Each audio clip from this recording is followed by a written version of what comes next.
You jealous of my book? Attract money. No, I was thinking about it'd be neat if my character had a fucking book covered in bark and he's like documenting the shit he's seen since he's kind of seen some crazy shit in the one thing he did. Well, you're gonna. That's good. You might. Well, that's actually appropriate. Don't worry, Kevin. You might leave tonight with a book that you want. Ironically. Wait, so you're saying I shouldn't have a book? I'm gonna get a book? I'm saying nothing. I'm saying there's your guy has a spear. It's a magical spear. And a hammer, dude. And a hammer. Two such things would be documented in his book. Along with a sketch of the fucking man shrouded in darkness who bleeds black death. And then the next page is Unicorn Jesus with a big heart around him, but we won't talk about that. Don't worry, that black man probably has a concussion right now. Thanks, Andy. Damn, I mollywopped you that hard, dog? I thought I was just like, little Dragon Ball Z karate chop to the neck, knock you out real quick. If it was a Dragon Ball Z fucking karate chop to the neck, then that would have been like, you would have blown up a planet or some shit, and it would have taken 5 weeks for it to happen. I love Dragon Ball.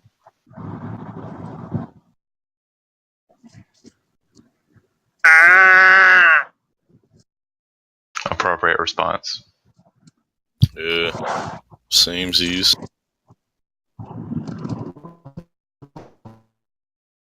Yeah, I'm ready, Steve, whenever you are. Oh, yeah. Okay, so we all are kind of aware of what's been going on in the town in the sense of shit's kind of hit the fan.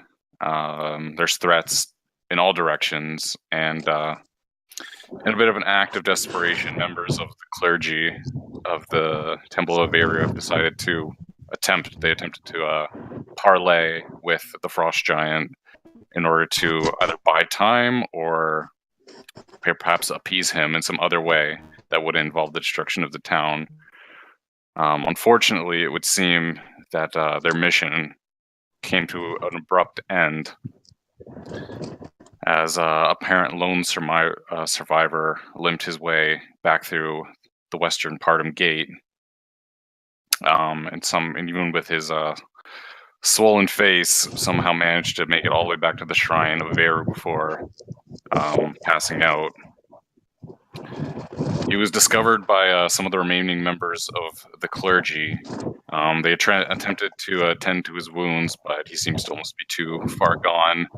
He has a ghastly black brand across his chest, essentially a scar, but the scar seems to be smoldering, like it's not stopped and it can't be healed.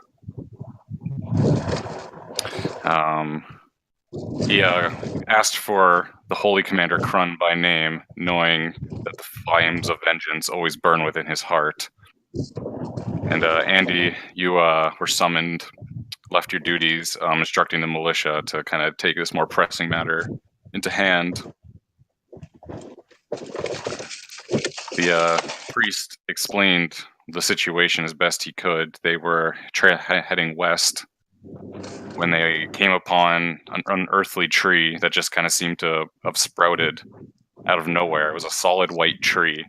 And as they kind of went to investigate, this tree that seemed to kind of just spring out of nowhere, had no rightly business being where it was. They heard the shrill sound of he could describe it only as an animal dying. And after that, he just kind of remembers pain, a burning, and then just blackness. When he woke up, he was surrounded by the corpse of the rest of the congregation, and he essentially barely managed to drag his way back to town. Yeah.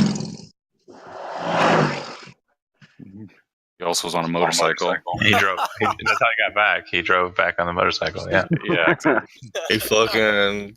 He's fucking Ghost Rider. Horse made by Harley Davidson. He looks to you, Andy, and says, "There's more out there than frost giants and orcs," and he begs of you to please avenge the clergymen that gave their lives attempting to save this town, and if possible, maybe complete their mission. As you kind of hold him in his arms, his eyes kind of close as he dies, and as you kind of start to give him his last rites, he all of a sudden bursts into black flames, and you have to drop his body to stop yourself from getting burned, and he smolders into ash. What the fuck? Seeing this and hearing that, an entire procession of your people essentially were slaughtered on the road by some unknown assailant. The flames of vengeance once again burn within your heart, and you think back. So he told me straight up that they were my peeps of Bavaria. Yeah, they were. It was a congregation of clergymen, clerics, and priests. They were on a holy mission to try to avert the crisis, the coming storm. They were going to attempt to appease the frost giant and perhaps parlay with him, but before they could even have be granted an audience, they were assaulted on the road. Before he burst into flames like Dragon Force Herman Lee, did he tell me like who or what they were assaulted by? He doesn't know. The only thing he can remember about the assailant was right before the attack happened, he heard like a screeching, like a shrieking, like some sort of dying beast, and then just pain and like a burning sensation, and then he was knocked out. And the tree, right? The tree popping up out of the ground. Yeah, he said they came across a solid white tree that just seemed to have come out of nowhere. It was just kind of sitting there on the side of the road.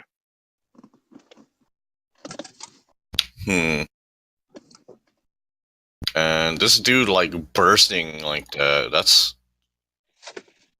Like, do I have any idea, like, what that is? Or why he died that way? You could probably assume it's something to do with the ghastly brand that was across his chest, while you would have noticed that it was smoldering, kind of like the sound of, like, burning flesh the whole time he was trying to talk to you. But it was like a solid black wound, just kind of gurgling and smoldering as he was trying to recite this information. Fuck.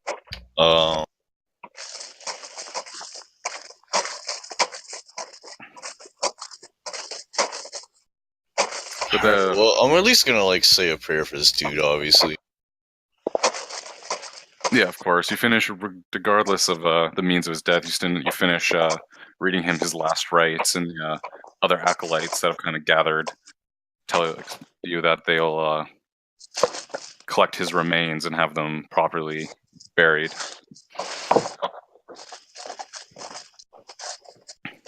With that being said, I would just, I'm assuming you were up to this task of avenging your fallen comrades. Oh, yes, of course.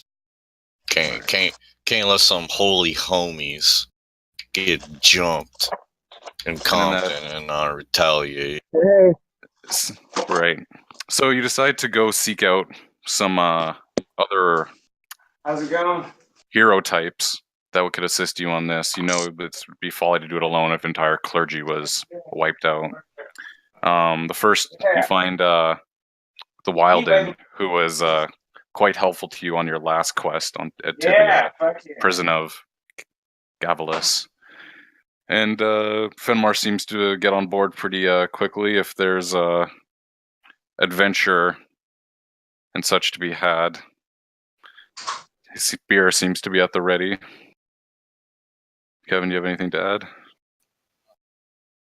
No, I was gonna, yeah, he'd totally be down, because this is some unbalancing shit, and that's what he's all about. This has to be corrected, so he's down.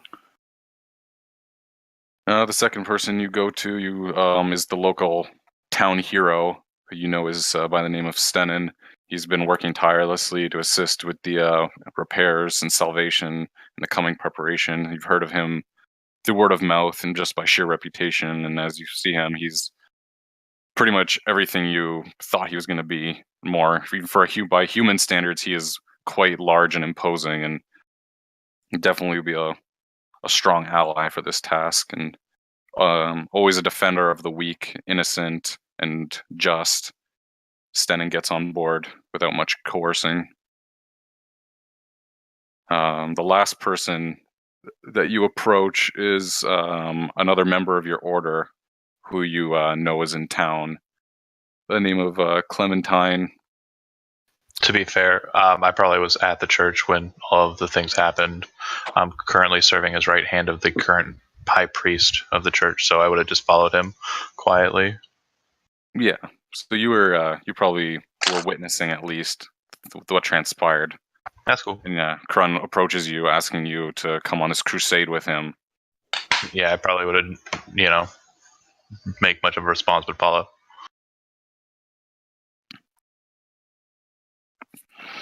All right. So following the having the group assembled, you all follow the leads you have, which is not many, mostly just to head west down the same path the clergy took. And you do so for some time. You are able to, you're granted exit from the town, even though it's been mostly on lockdown. Reluctantly, the guards let you through the western gate.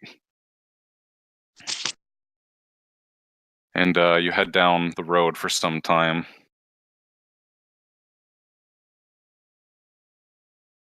You ride down the road for some time.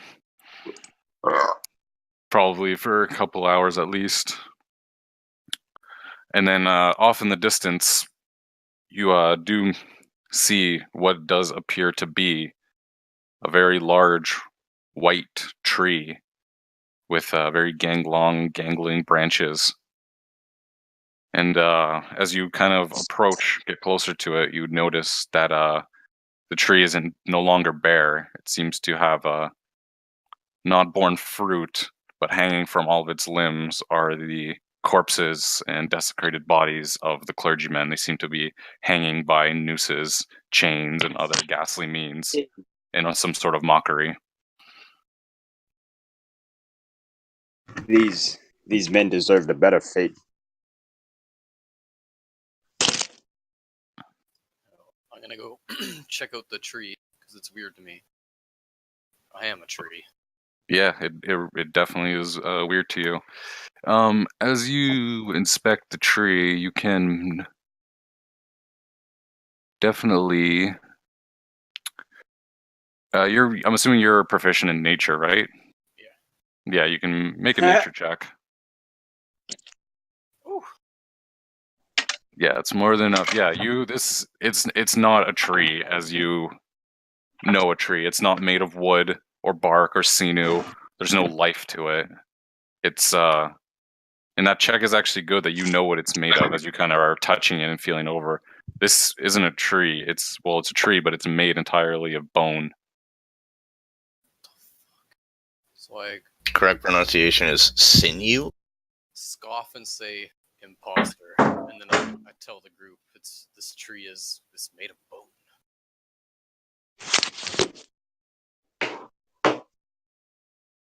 I'm on alert with the warhammer up and ready. That's fucking metal as fuck.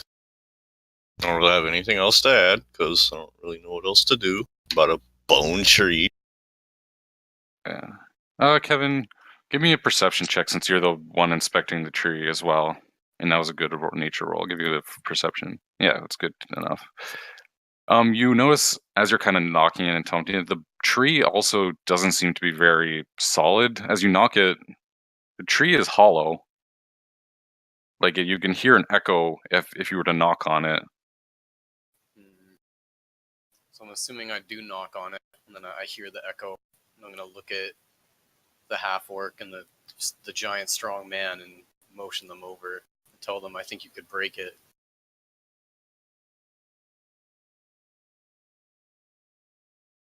I bet you I could too. Then give it a go. I smash it with the warhammer. Yeah, you do that, and it just as brittle bone. It smashes, and you create quite a large hole in the tree, and it almost seems to like buckle under it, but it keeps its form barely.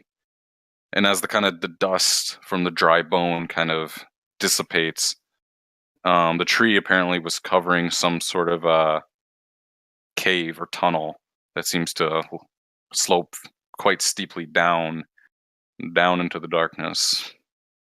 Well, I think first we should cut these men down and give them their last rites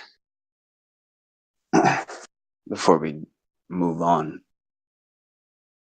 And I start to do that. I start to unattach the corpses from the tree and get them.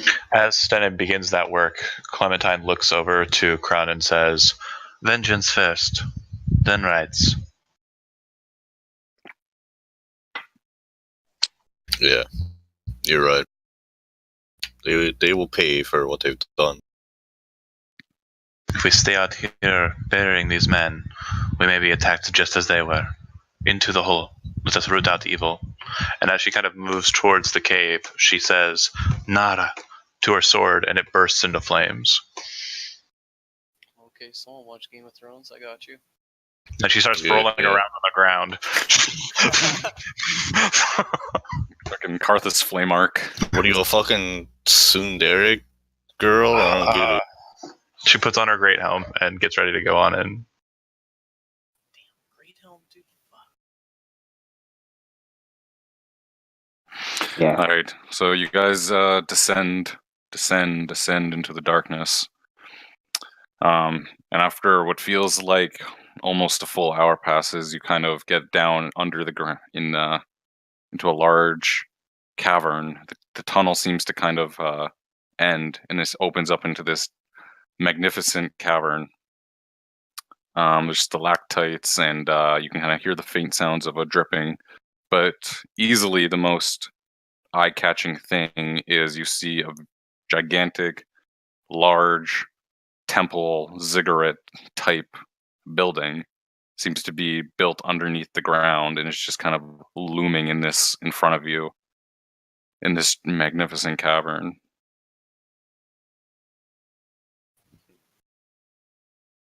Boo boo boo boo boo. Are there any markings or symbols? Anything? Old gods, new gods, pagan gods. If you approach the, I'm assuming you're just going to approach the ziggurat.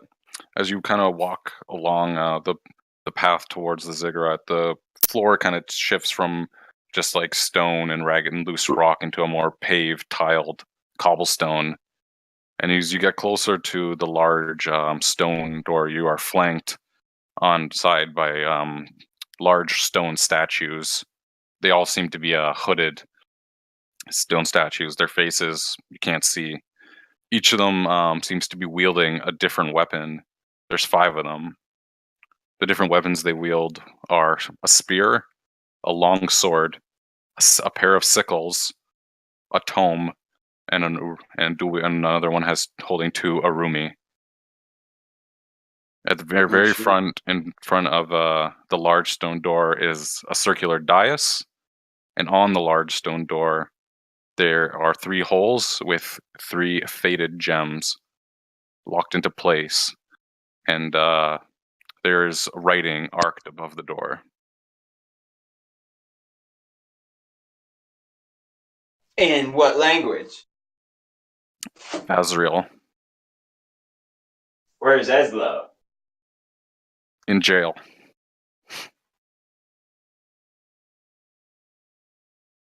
Well,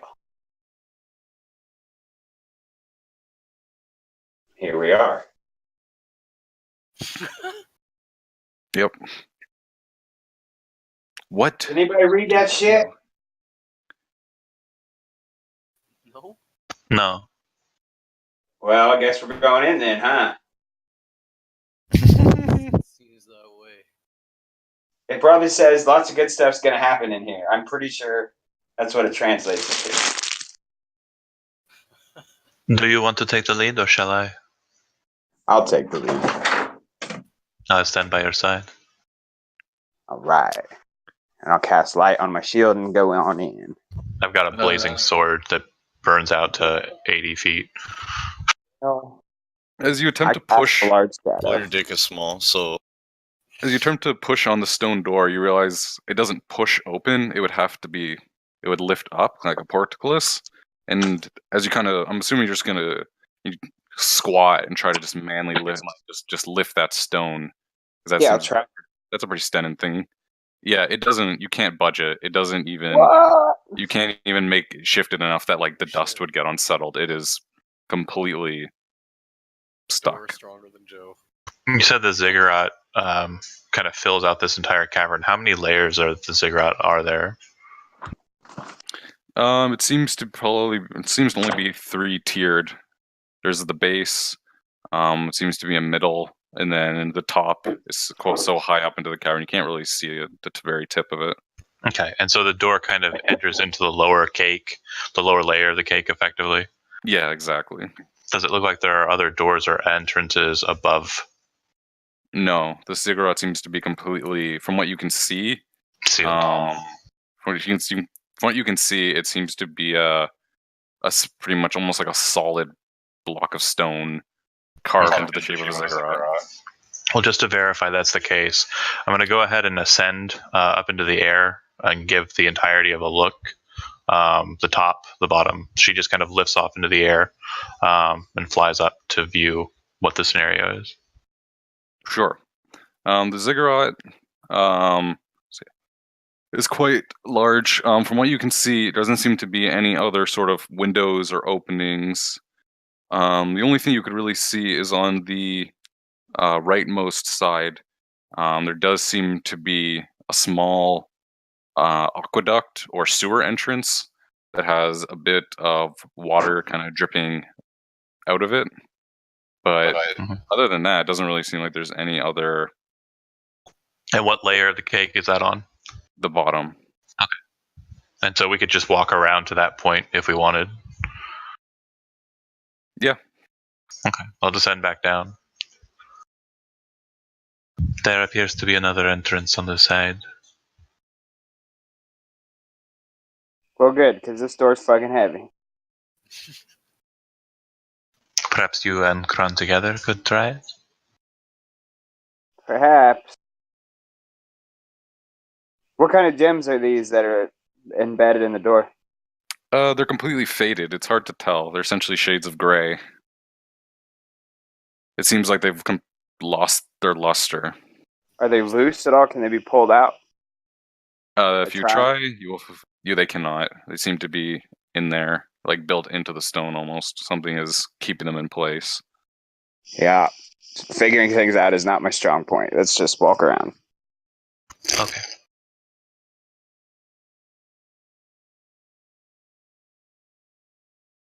So you guys walk around to the aqueduct or the sewer, and as you get closer, it's a pretty small entrance. It's like essentially the size of like a sewer grate, and you guys are a lot of you are pretty big burly men, but you kind of feel you could get on all fours and squeeze in. But the thing that seems to kind of put you off is the water dripping out of it. It doesn't really seem like it's just normal sewage water. It seems extremely like sickly. Like it's like a green, very green tinted liquid. And if you were to touch it, it would have a very unfortunate consistency. Gross.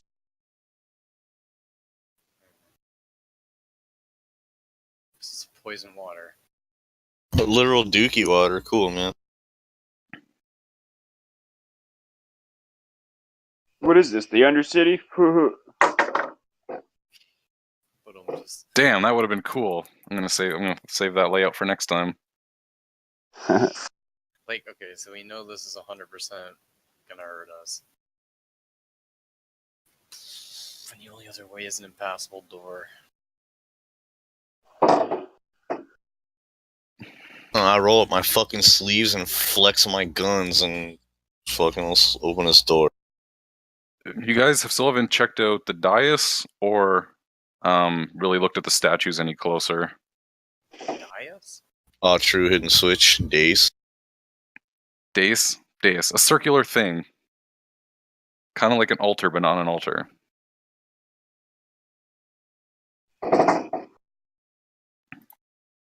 Look at the dais. No, there doesn't really. Yeah, it's like a circular pedestal, essentially. There doesn't really seem to be many markings on it, but it is elevated above the cobblestone slightly. Like you'd have to step up onto it. I step on it. Step up onto it, so you're standing on it. Yeah. All right. As you do so, the rest of you kind of see Stenan very slightly levitate into the air. His arms and his legs kind of go limp, and his chest is kind of like puff, kind of almost like he's kind of being pulled up a little bit, and he floats about 30 centimeters off the dais. Stenan, in your head, there's kind of like a quick flash of light, and you're kind of in this empty black void. And from in the black void, you see 5 figures. You see a figure in golden armor wielding a spear, a figure in brass armor wielding a longsword, a figure in blue armor wearing a pair of sickles, a figure in black armor wielding a tome, and a figure in white armor with the Yarumi.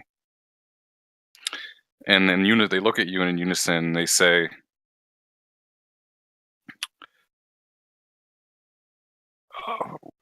sorry, I wrote this down somewhere. In unison they say in a language you can understand, 3 tests unto thee, and ye shall be deemed most worthy. All right. And then in unison they say, of which test do ye challenge? What are my options? Test number 1. They just said 3 tests, right? They didn't say what the 3 tests were. No, they asked you which test you wish to face. It matters not. Any test. The one in golden armor with the spear looks to his comrade to say, this one is bold, perhaps the test of valor. And the other 4 disappear. He takes out his spear and holds it at the ready and says, strike true. All right. Can I move? Am I like in another realm or some shit? Yeah, you're essentially in like some weird black void right now. It's you and this golden spear wielding warrior. Then I charge him and strike. All right, make an attack with your weapon.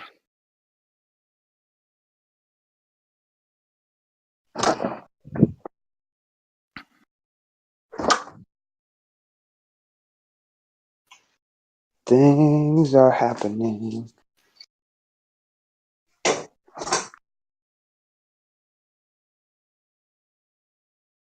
Just like 5 more seconds. That happened. Okay, I've clicked on it. There it is. Yeah. Yeah, there it is. You bring your morning star down. You manage to, as he brings his spear up to parry you, you manage to sweep to one side and clip him on his shoulder. And he turns quickly and says, "Good, again." All right. Yeah. Or You go in with the same motion, this time hitting him square on the chest, and he kind of staggers back for a second. You can't see his face, but for some reason you feel like he's pleased. He says, "Yes, one more time, show me your valor." no. As you bring the mace down, you try to go for the same technique, and he manages to parry and kind of push you off to the side. And he says, "I said valor, not rage, warrior."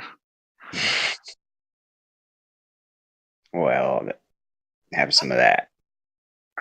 And you come in, following his advice, you temper your attack and manage to hit him square on the side of his helmet. He takes to one knee and says, "I yield to you, champion. You are worthy of this test." And with a quick another flash, you go kind of back into this underground lair. You kind of float back down from the pedestal. And if you look at it, and you're looking at the door, you see that one of the gems now shines bright gold. Nice. I stepped down off the pedestal and I explained what I saw when I went in. 5 figures with the different armor. It seems they have 2 more tests that we need to complete, and possibly the way will open. Is there anyone else that would like to try? I look at Kron, the man seeking vengeance. I do not- Hell yeah, my turn. I'm not sure what the last two tests are, so you're gonna have to figure it out.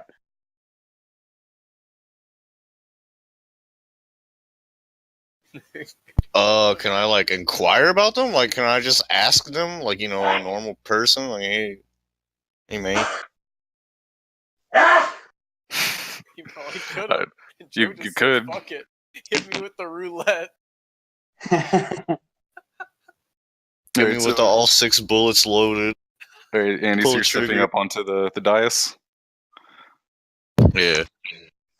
Alright, so you step onto the dais, and a similar thing happens. And you're kind of in this void, and Joe said there was 5 figures, but right now it only seems to be 4. The one with a spear that he described is So missing. he passed his test, and that guy's gone.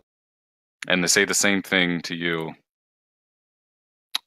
Which test is the challenge? Well, I'm not so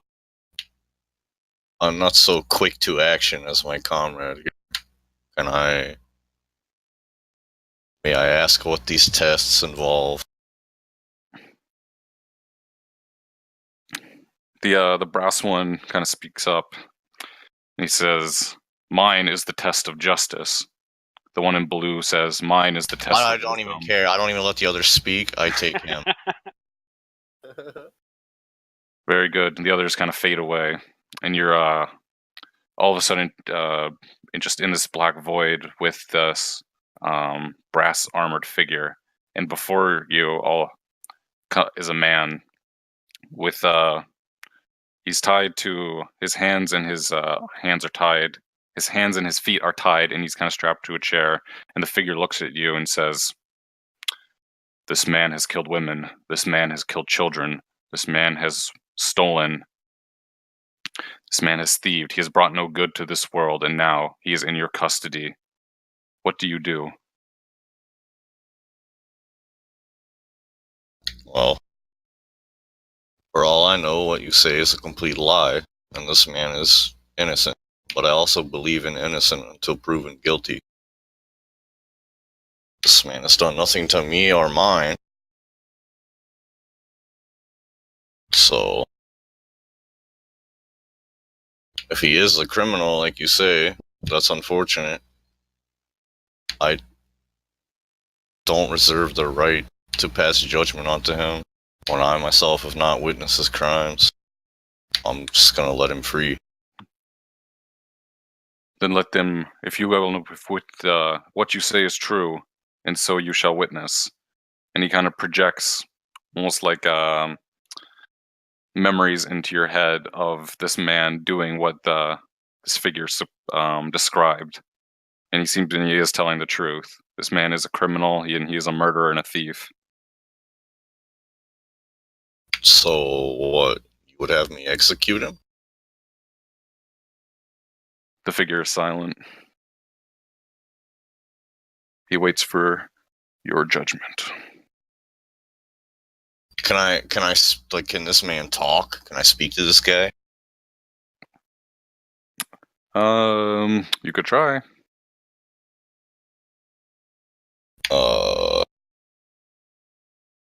Do you have a name? Meh, I do not. Everyone has a name. A name that your parents gave you. A slave name. I'm no slave. I take what I want from this world. And have no remorse for your actions? You care not for those you've harmed? They are in my way. Anyone who's in my way is my enemy. If you don't untie me right now, maybe you'll be next.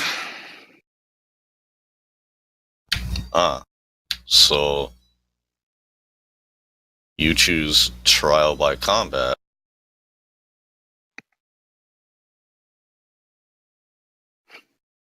If you're granting me a trial,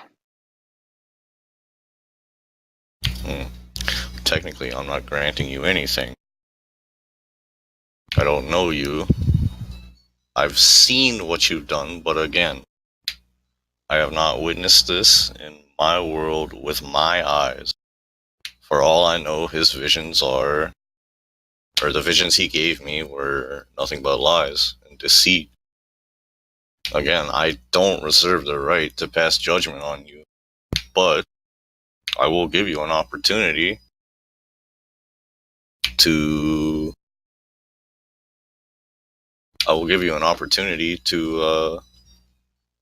sort of right those wrongs. Like, Oh. I think you're looking for repent his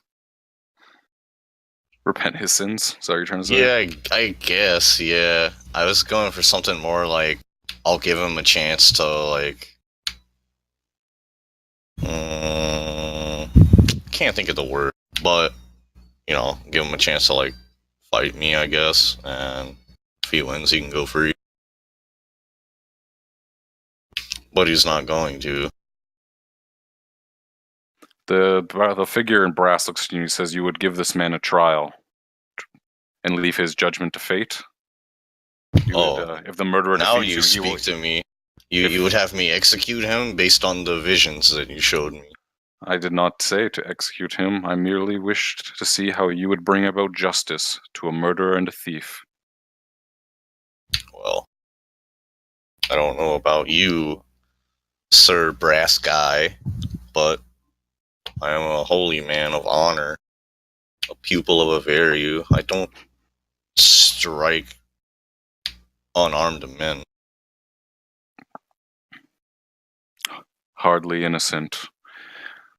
I have deemed your justice as a test of fate and found it wanting.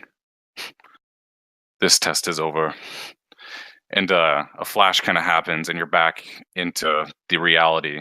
And you kind of look up at the door and a gem hasn't alighted. And you kind of hear a wispy sound and you turn and you see the stone statue of the long sword, and a ghastly spectral hand comes and kind of grabs at your chest and kind of pulls out a bit of your life force and dissipates. The and fuck?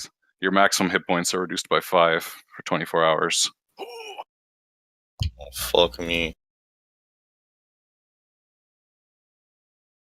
And that happened. And then maybe more things will happen. Apparently I should have just fucking killed him. Do you explain what happened?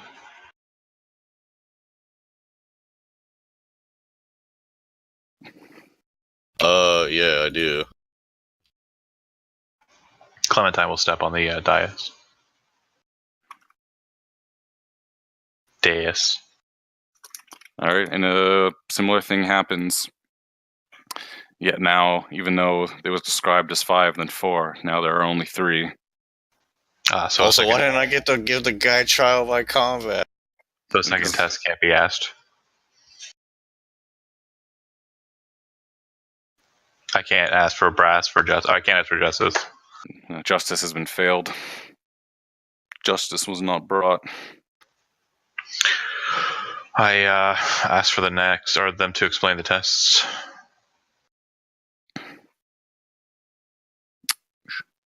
The one in blue armor with the sickles.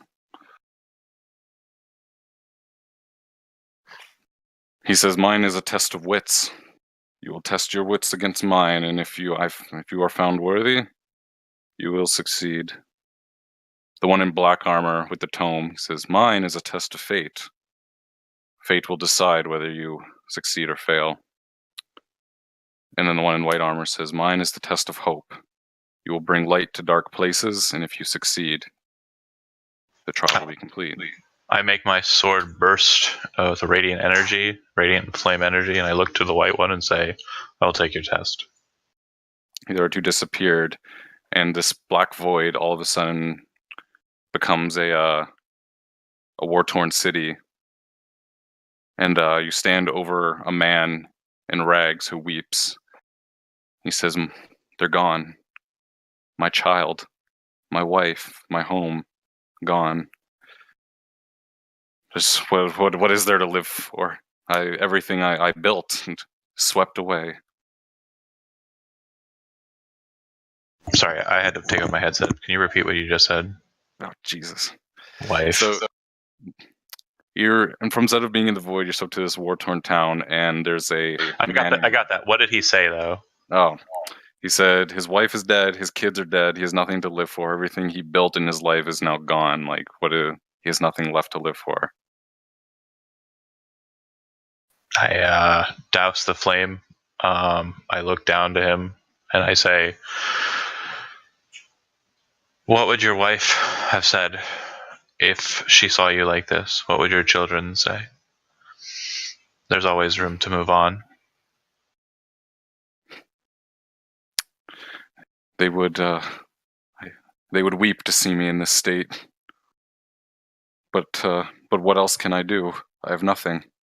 You can stand, and I put my hand out to him. As I do, angel wings appear behind me, and I look like Mercy from fucking Overwatch, and I'm badass. And then I just roll around him like 3 times. All right, he takes her hand and stands up, and he says, "What should I do?" I look around the city. Yes, What? I will rebuild. I will help to rebuild my home. My home may be lost, but perhaps I could help others. There are others like you who you will find strength in, and they will find strength in you. I understand much has been lost to you, but understand that you can still do great works. There is still good that you can do.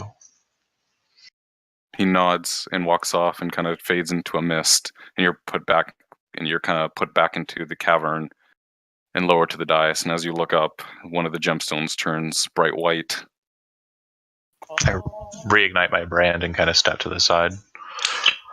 Who's the smartest among us?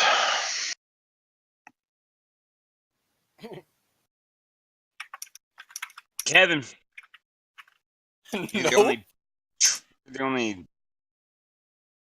we're talking about intelligence. Who's the most wit-filled amongst us? You should step up there. Do not ask for the gift or the test of fate. I do not trust that one. Out the black book. I don't trust the guy I saw with the black book. Let's be real.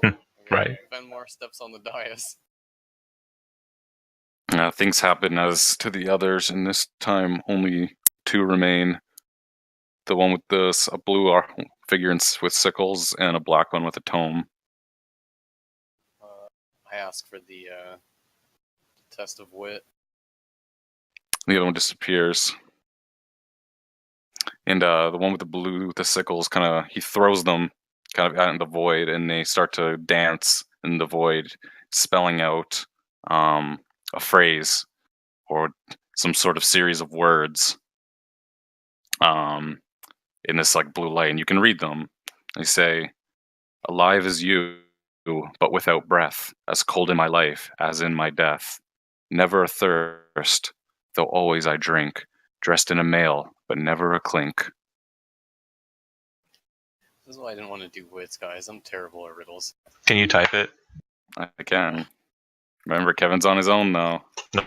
I'm well aware. Not for him. I don't give a shit. He's on his own. But I wanted to figure it out.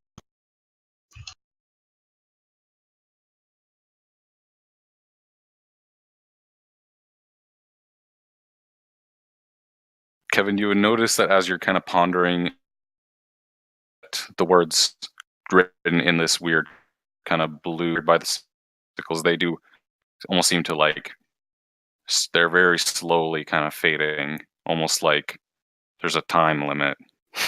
Yeah, dude, I'm fucked. I'm like completely out of character. I don't think you guys understand how bad at riddles I am. So I'm just gonna forfeit this. Can I ask him if your character can roll to see if you can't try and get a hint? Yeah, that. Yeah, you ponder and you ponder. You can make a raw wisdom check. That's really great. You think and you're like, man, that sounds.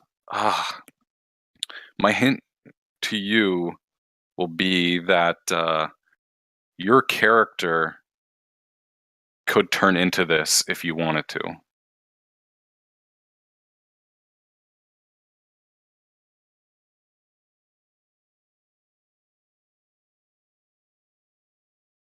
Okay. That's my hint for you.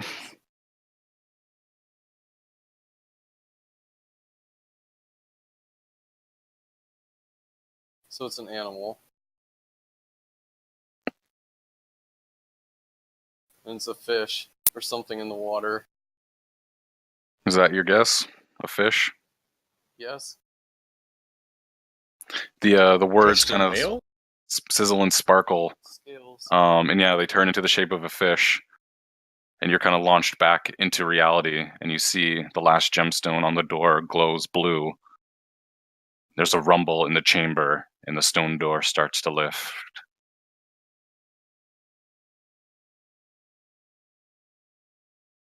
Yeah, they're pretty tough. I don't get it, dude. I'm still lost. So it doesn't breathe because it's underwater. I get that. The part that confuses me is his last line. Scale mail. Scale, yeah. Scales. Scale mail. But it doesn't clink. Yeah, no sound. What? That's fucking retarded, dude. Fuck riddles, man. I'm out this bitch. Kron walks back out the tree. It's cold. What always drinks but isn't thirsty? Water.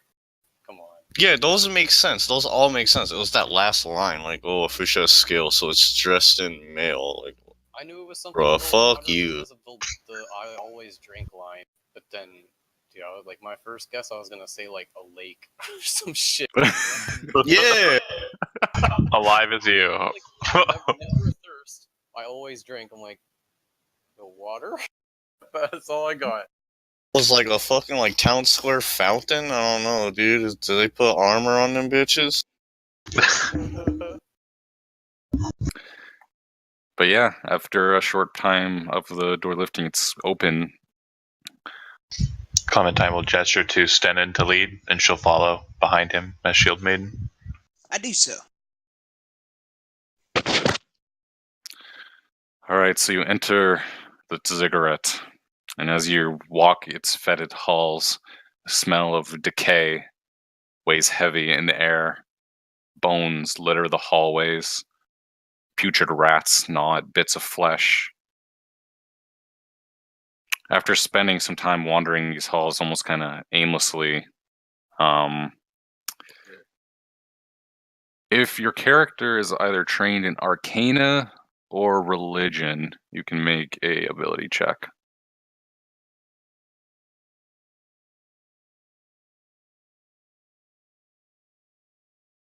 Pretty much got the holy rollers up in this bitch.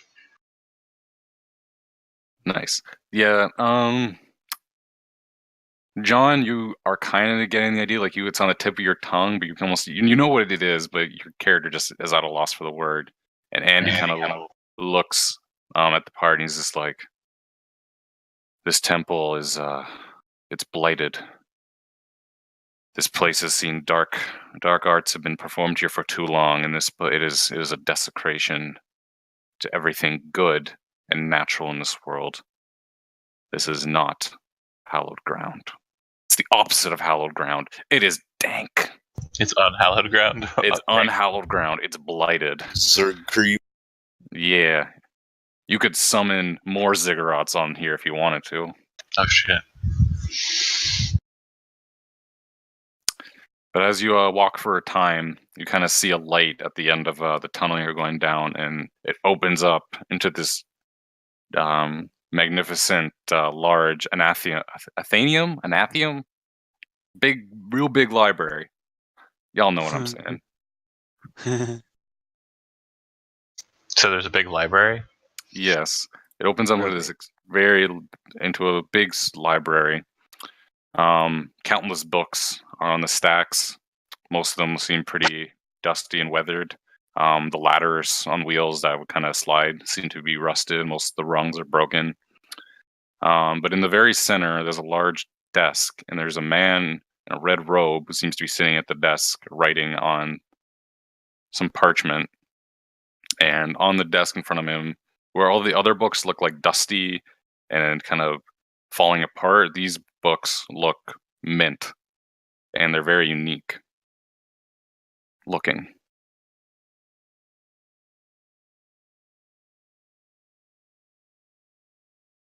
I like books. I'll approach the man with sword. As long as Stenin's going to. Yeah. Yep. The man kind of looks up from his writing, looks at you, and then just goes back to what he's doing. Doesn't really seem to care that you're here. Well, this is Kevin. strange. Kevin, you guys are in a big library. Ooh. Is there You guys anything that have any stands Harry out? Potter? Yeah, the man snaps his fingers, and a dusty book comes and slams against your chest, and you take the dust off, and the title reads Harry Potter's, and you look through the book, and there's just images of really big, burly lumberjack type men sitting on chairs, like making clay pots. And there's like instructions on how to make clay pots in the I book. see what as well. you did. And to keep your hair out of it. Yeah, exactly. The trick is to wax your arms first. Correct. Or wear long sleeve lumberjack shirts. Yeah, plaid.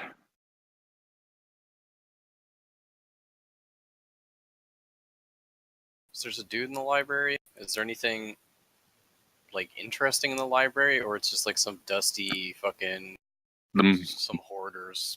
The most interesting things in the library are the 3 books sitting in front of the dude on the desk. Has he said what they are? Have we asked him? Nope. Librarian, are you the custodian of this place? Or is it someone else? Yes, I'm the curator. Indeed. I am the curator of the Orda Rosa library. Tell me, where might I find information relating to the cultists who attacked the priests of Averio up on the road? Books on cultists. Well, maybe there might be something in that one. Or, more preferred, where can I find the cultists?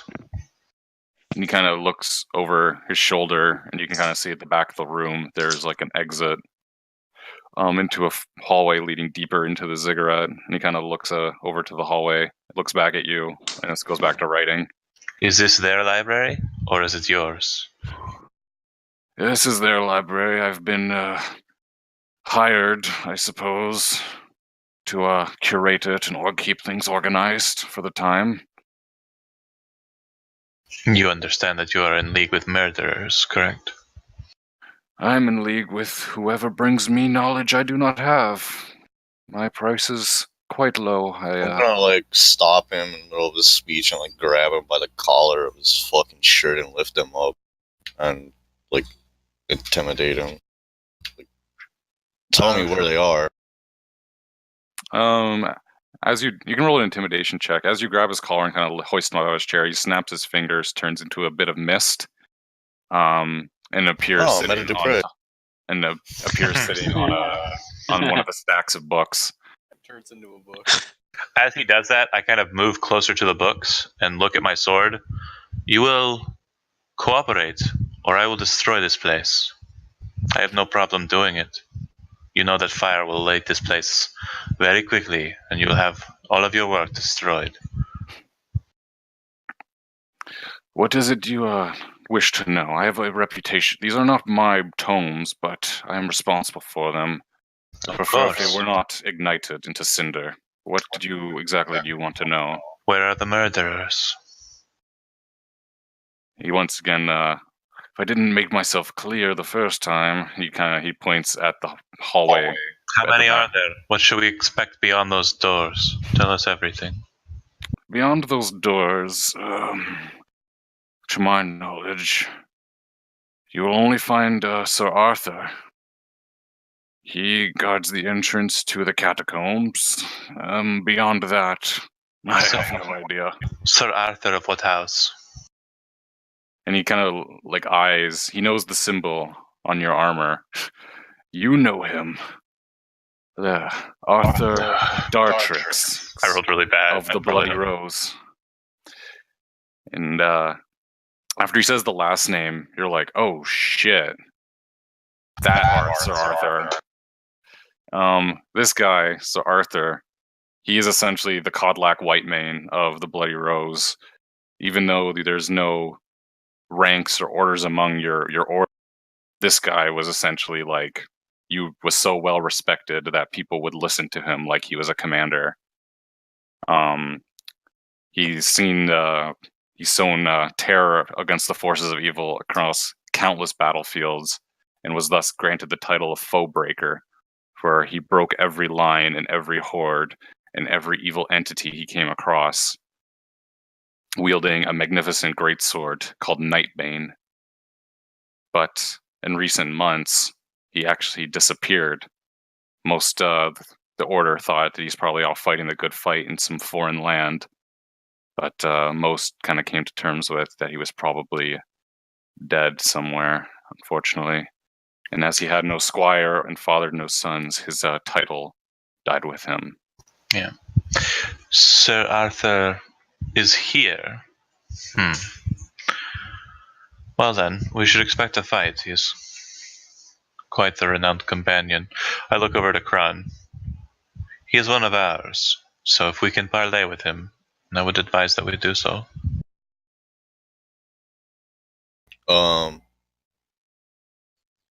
Like, Kron's obviously confused. Like, parlay with a dude that's one of ours. Like, what?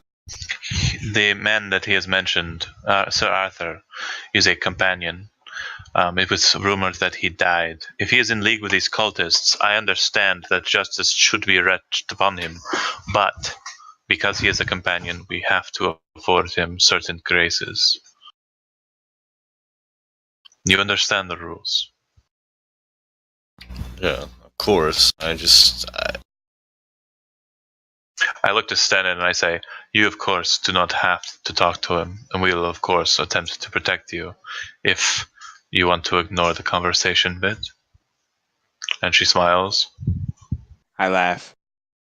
Yeah, please protect me. Of course I shall.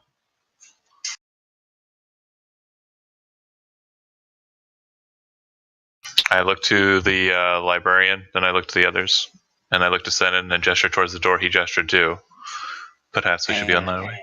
Nago. Yep. As Kevin, as you guys are heading out, and these guys are talking about their bro with this kind of kooky curator guy, your eyes kind of are drawn to the 3 books on the table. Oh yeah, they are. One of them, oh yeah, one of them seems to be bound in, like, the cover and the spine and the back seems to be bound in dragonfly wings. The next one seems to be bound in flesh, human flesh. And the last one seems to be bound in bark. Oh, the bark one calls to me, dude. I reach out to touch it. Yeah, you pick it up. It doesn't seem to have any adverse effects. And as you read it, it's just simply as you're kind of skimming through it, kind of flipping through it, like reading bits of lines. You realize this is an extremely thorough guide on the flora and fauna and the beastly creatures of this realm, this world you live in. The knowledge in here is crazy vast, and this would be the book to have if you had any interest in that sort of thing. Damn, dude. Okay, so I'm assuming I can't just put it in my bag and leave. Is this guy watching me? Oh yeah, and as soon as you pick it up, he snaps his fingers again and is right beside you, and he puts a hand on your shoulder and says, "Ah, fine choice. I'm willing to part with it, but my price is knowledge. You must leave me with the knowledge I'm giving to you in that book. So please." I look to the druid and say, do you have any books upon you? I have a personal notebook, but that's all. I suppose that will not pay your price. I look to the librarian. He says, "Let me see it." All right, I give him the book. What's written in it? I mentioned it earlier, but yeah, it would have been I guess the early tellings in the book would be how he was born, what he saw in the forest he lived in. Then he when he goes to what's called Hilton and kind of joins the militia, learns to fight, and then the most recent adventure with, I can't remember the unicorn's name. It was so ridiculous. And then Eslo, like I said, drawn as a black man who's bleeding death. And then in the fucking margins, there's a picture of the spear and the hammer, some other stuff. Yes, it seems to be quite an adventurer's tome, but I'm afraid it's too short to be considered worthy. Though, if you have any more information or knowledge about this rock creature you hear, Gavilis as it's described, this interests me greatly. Gavilis and his brothers are knowledge that I would very much like to seek. Do we have anything that's like I don't? I look at the others like, do we have anything else pertaining to So I'll reach into my book or into my bag, and I'll pull out. So she has a journal and a book. The book is basically the histories of the order that pertain to her, the current knights that are present. And she'll go ahead and toss that book onto the table. He'll flip through it briefly. He says, "Ah, yes, the Bloody Rose. A fine read. It is accepted. Enjoy your tome." She looks to the druid, and she kind of nods her head. You can just tell by the tone of her look that that wasn't something she was willing to give away easily. So she hopes it's worth it. bows his head and says thank you. He holds the book close. She taps her shield against Denon's shield and is ready for him to lead. Yeah. As you're kind of leaving, the curator will kind of call and say, if you find anything about Gavilis and his brothers, I'm very easy to find, and I've got many more tomes." I'm in love with this Boy out librarian. here bribing. I'm in love with the librarian. All right. Let's go. All right, so you leave the Athenaeum and continue down another long hallway. And you ascend a staircase which leads up. You would assume you're probably on to a second tier or between the tiers. Mm-hmm. And you kind of come into an open chamber.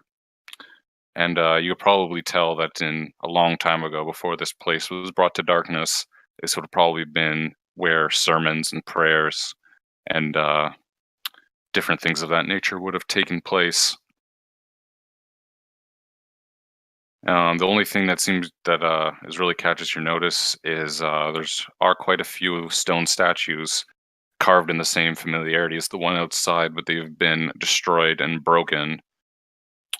The only thing that seems to really remain is the altar, the stone altar, and sitting at the stone altar is a heavily armored knight wearing black armor with a gold trim, a great helm where you cannot see the pupils of his eyes, and he seems to be with a long greatsword across his legs and a whetstone, and he just seems to be sitting there sharpening it.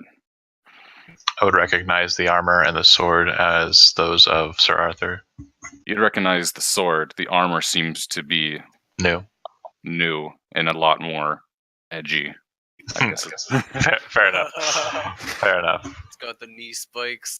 Yeah, the great helm has 2 curled horns affixed out of it. And yeah, knee spikes and stuff of that nature. But yeah, the great sword you can recognize, though it has definitely it's seen better days. It looks to be somewhat malformed and corrupted from its original state. Is this the super cool crisscross blade that you were talking about in the last game we played together? Bitch, it might be. The one that looks like the candlestick sword? Kinda. Okay. Cool. I'm going to look at the others because my gut reaction is lawful and I want to talk to him, but if others have other ideas. I'm still confused as to why we're parlaying with one of our own. Like, why is this even a thing? He is a traitor. He is in league with these cultists. So we know that. I'm like why, Krun. why, I know why, but Krun is still fucking in disbelief. Sure. One of our own. How? Why? Sure. Why? Fucking why? Especially this guy of all the guys. Right. This is the yeah, last exactly. Some random Billy Bob. Okay, dude, whatever. But Gucci Mane himself, you're like, bro, what?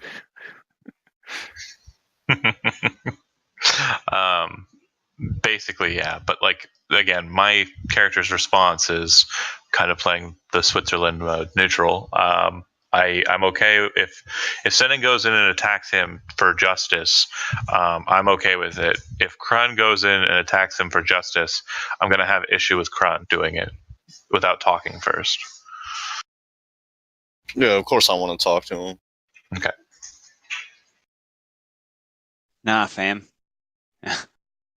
And I don't expect the druid to start some shit, so I'm just kind of assuming. Told you, I'm looking at all the pictures. of Probably crazy shit I've fucking never drawing, seen dude. Little pussy ass nigga, man. He's probably fucking You guys can sketchy bicker about shit, this bro. guy who means literally nothing to me. Like I said, it doesn't matter.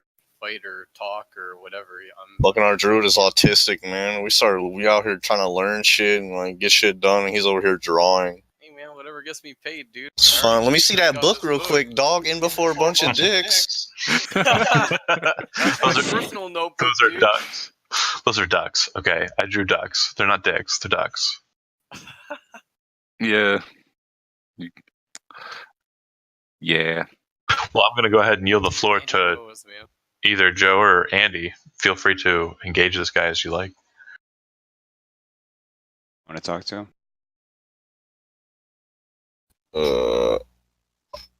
Yeah. I'm gonna look at fuck. Clementine? Yeah. Yeah. I keep forgetting your character's name. I'm gonna kinda like look at Clementine and like nod my head as like we should both go up there. Okay. Talk to him. You kind of see her peel off of Stenin and kind of move to you in the same operation. And when I say she's kind of hovering over Stenin the whole time, like her shield is up near his front, like she's prepared to jump and take a bullet for the person she attaches to, and she does so with Krun instead. What are you, fucking Io? Okay. She's basically a shield maiden, yeah. Whisper. We walk up. Alright, so let's go up there. As you start to approach, Sir Arthur kind of pushes himself to In a rise. loud fashion before he gets to say anything. I yell, Sir Arthur, Foebreaker, I present to you Krun, Knight of the Order of the Bloody Rose, Vile Slicer, and I sternly look at him. What's Oh, you forgot my other title? Holy Commander? No. And Holy Commander of the town of Hilton. Fair. Does Clementine have a title in the order, or is she just She's a Clementine? She is a Yeah, companion. raw She's a and companion uncut. as well, but she does have titles of her own. They're not known. She would not be known. No. So Arthur kind of stands. He says, Vile Slicer, Lady Clementine, I'm glad you've come. You'll be able to soon walk the true path, as I have. Come. Lay down your arms, kneel before me, and my mistress will bring you into the fold. No, you are a companion. No companion kneels to another. And her sword blazes, and she kind of looks back at Stenin and at the druid. We will kneel before no one. Prepare yourself, Sir Arthur. You understand that by stating what you've said, your only true recourse is to kneel yourself and take the execution that is due you. He guffaws under his helm and says, Lambs, so eager to I'm gonna like slaughter." interject here and just ask him like, why? What happened to you? Because what we were taught was a lie, and this is the true path. But Why do you think this? What? It is not about thinking, File Slicer, it is knowing. And as he says that, he lifts Nightbane, and it just ignites in black flame. You have made your choice. If you will not serve me willingly, you will serve in your death. Now, hold on a minute. I'm still trying to like stay as blade. Like I assume Stenin and the druid are up and hanging out, ready to fight, right? Yeah, I'm like, whoa. Yeah. Who this guy think he is, dude? I'm gonna move us to a battle map just because I can I'm seeing where this is going. Clementine yells out to him and basically looks to Krun real quick and side glances him and then looks to him. Sir Arthur, your path has led you to one and only one end, and that is your death and removal from the order. Prepare yourself. It is you who are not Prepared. Get out of my head. I'm lazy, so you guys have probably seen this battle map before, but I don't care. It's cool. It looks like a cigarette. I believe it. Yeah, believe it. It says, is there really a flaming sword over there, or do you want to get that off the board? I think that was a sconce once. Who knows what it is now? Fair enough. It's deleted, is what it is. Delorded. But there can be sconces behind you. I don't care. I think Krun and Stennen need to switch, and we're probably a couple feet forward because we're cool. All right, one sec. I just want to open these windows so they're ready to go. Krun and Stennen need to switch, and you're a couple feet forward. You guys can be right here. Well, they would be right behind us, but yeah. Sure. Here you go. So I'm I'm assuming you guys it's Royal Rumble time. Oh yeah. Can you explain the layout of the room to me real quick? What's the ceiling height? What's it made out of? Stone. Ceiling height, probably about 20 feet. It's like a big kind of. It's almost like what it would how big the inside of like a church or cathedral might be. This is kind of like the place where sermons and other stuff of that would probably. Is it all ruined and fuckered up like it looks like on the map? Oh yeah, those statues that are broken are similar to the statues you saw outside. They're the same like hooded like figures, but they've been destroyed. Right on. And the roof's like you said, stalactites and shit. Or No, because you're in the ziggurat. It would be pretty. It would be smooth. Because now you're inside. Away. And with that, I guess we can roll initiative since it's Royal Rumble time. You don't tell me, boy. I tell you.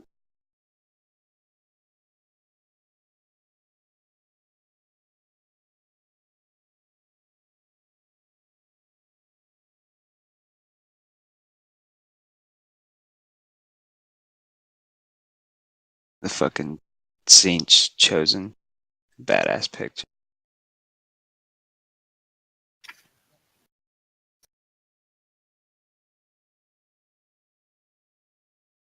Yeah, I've always wanted to find an excuse to use some Warhammer art. And I was like, yes, I'll just make the Edge Knight. I love the Edge Knight.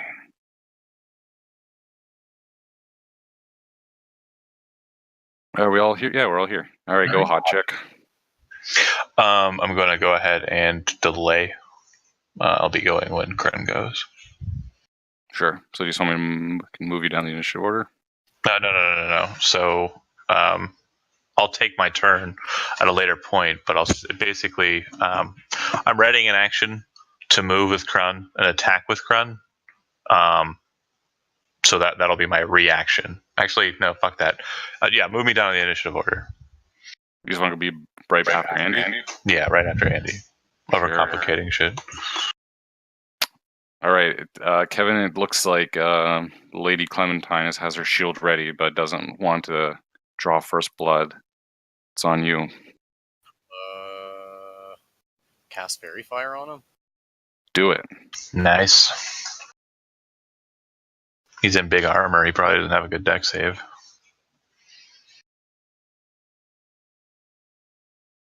Fuck my life.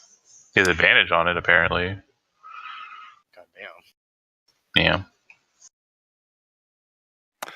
Yeah, the fairy fighter kind of dances around him, and he lets out this deep breath of like, oh, and it just blows away into nothing. Damn. I'm not gonna move. Remember, this is Gucci Mane. You guys are like Fergus and whatever her name was, and this is Codlac Whitemane. Y'all nothing. Before I take my move, like I'm just gonna yell out to him, like why? What happened? what led him, like, what led you to become like this? Like, what did you see? What happened to you? I need an explanation. The true path. That is what happened, and you will see it soon enough. And the flames on his sword just flare up. Likewise. Okay, man, fuck your riddles. I fucking hate riddles. Coming for that ass.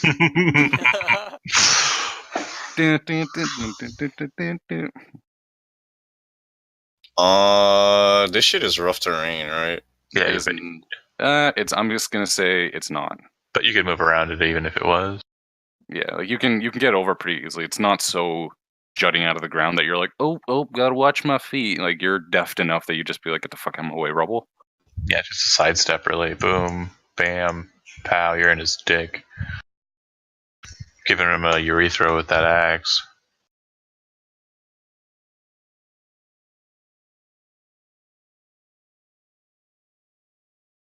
What the fuck is my character sheet? Oh my god.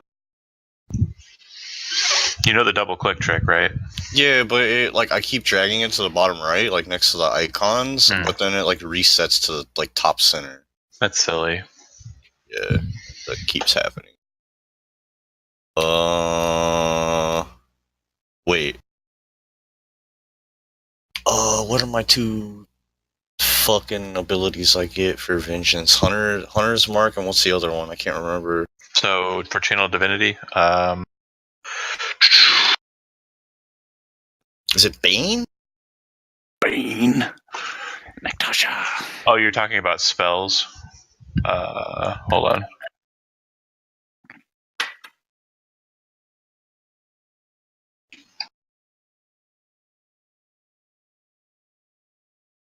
Oath of Vengeance. You get Bane and Hunter's Mark. Yep. And then your channel divinities are Abjure Enemy and Vow of Enmity.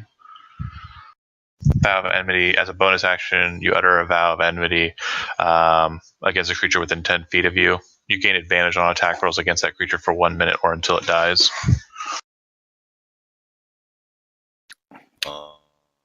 Okay. That one's pretty good. I'm gonna do that. So your attacks will always have advantage against this guy for the next 10 rounds. Yeah. If you're taking a Vow of Enmity? Yeah. You said it was a bonus action, right? Yeah. Give him the axe. The one axe, because you're only level 4. Oh god, that probably doesn't do anything. He probably has like 20 AC. Fuck. Yeah, you bring the axe down, and he doesn't even move his blade. It just bites, and it doesn't even bite into the armor. It like sparks off the armor, and you're kind of like off balance. You're just like, oh. This display is pretty legit. This displate. Display. All right, so you're ready to action. I'll be wearing it here.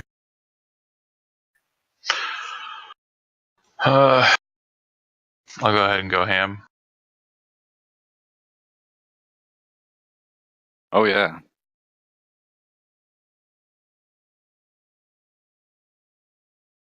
Ooh. So 14 and 20.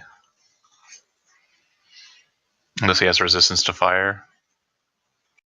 No, he will use this reaction to parry your first attack, but he will take your second attack. Will hit. So 20 armor class plus 3 proficient or plus 4 proficiency. Parry adds 6 to his AC for 1 melee attack that would hit. So his proficiency bonus is plus 6. Damn, really? That's not what it says here. But I just took parry as it's written in the DMG or wherever I got it from. Anyways, okay, no worries. It's fine. It's fine. Everything's fine. Fine. But yeah, so the second one is 11 plus 9 is 20.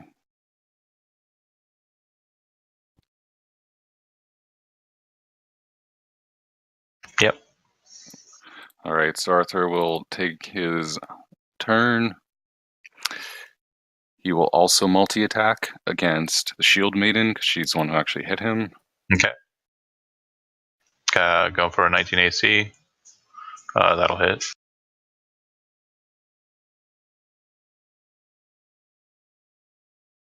Hold on a second. Yeah. My token's silly.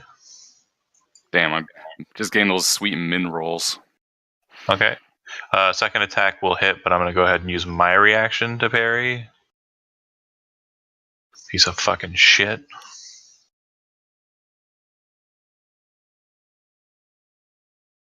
All right, so for RP reasons, I'm going to say you parried the first attack, and then he brings in the second attack. I wouldn't have been able to. Yeah, that's fine. That's fine. Because I'm going to bring in the second attack, and he's going to use his bonus action to cast a spell, adding a staggering smite. So you're a cheater, but that's fine. It's a bonus action. So you bonus action, then attack.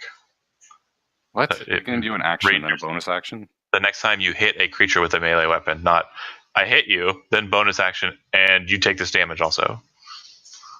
Yeah, but I did hit you. I hit know. you, and then I deal the bonus damage. That's how smiting works. But had you said, like, I swing, and you missed twice, you wouldn't have been like, oh, and also I smited. You would have held on to it. Yeah, that's how you smite. No. You only smite when you hit. You don't announce that you smite until you hit. Staggering Smite says you cast it as a bonus action, and then the next time you hit, its ability is used, and then the next Isn't attack. Staggering Smite just like Searing Smite? No. Just next time you hit. Yeah, that's what it says in the description. Exactly. You cast it as a bonus action, then you attack, and if you hit, then the smite goes off. If you miss, the next attack could possibly do it. But what I'm saying to you is you could have swung both of those and missed, and not cast the spell, and used your bonus action for something else. Yeah, that's what most people do. You would have cast it as a bonus action to start, and then attacked, so you have the smite on you. It's action economy. Not a big deal. Whatever. It's just you cheated. All right, we'll make your wisdom saving throw. Cheater Fair enough. Stever, dude. Hell yeah. Feels fucking great, man. Big old fucking cheater. All right, Sand Ghost. Hurt sucks to be on the other side. Oh, I don't cheat.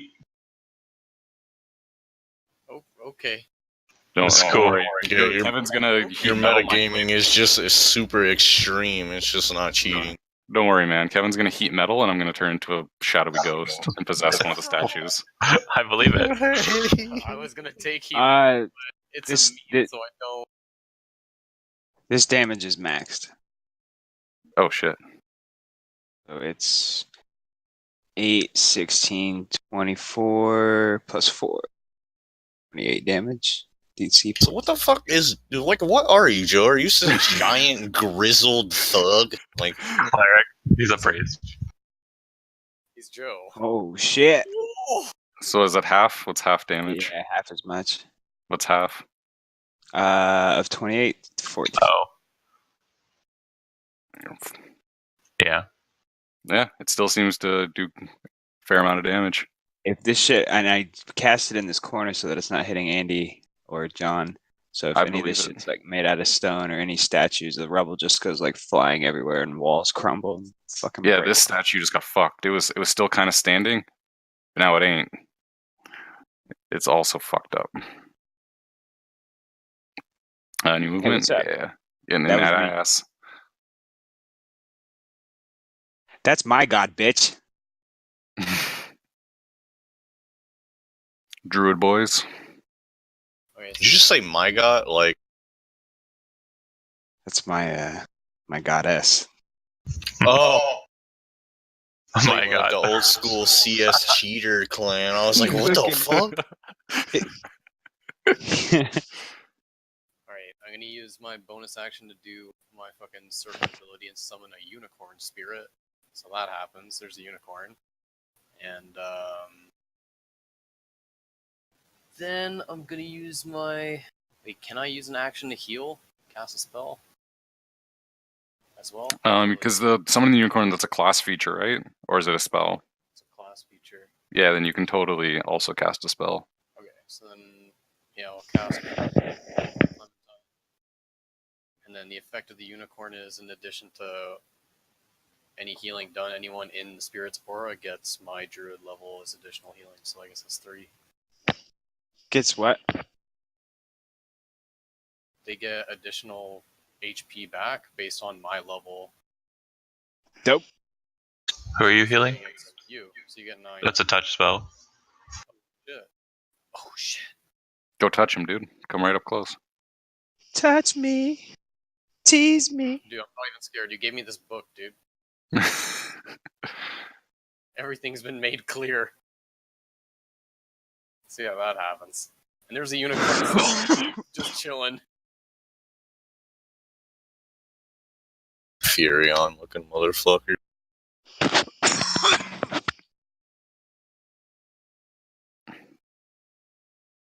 Nice. All right, Andy's up.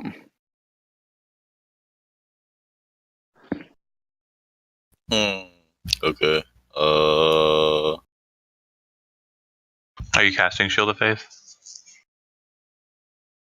Is that a bonus action for Yeah, that? it is. Yeah. Yeah. I'm gonna Shield of Faith. Can I also do Divine Smite, or is... So, Divine Smite's fine. It's not an action to do a Divine Smite. The spell's smites are a bonus action before you make the attack.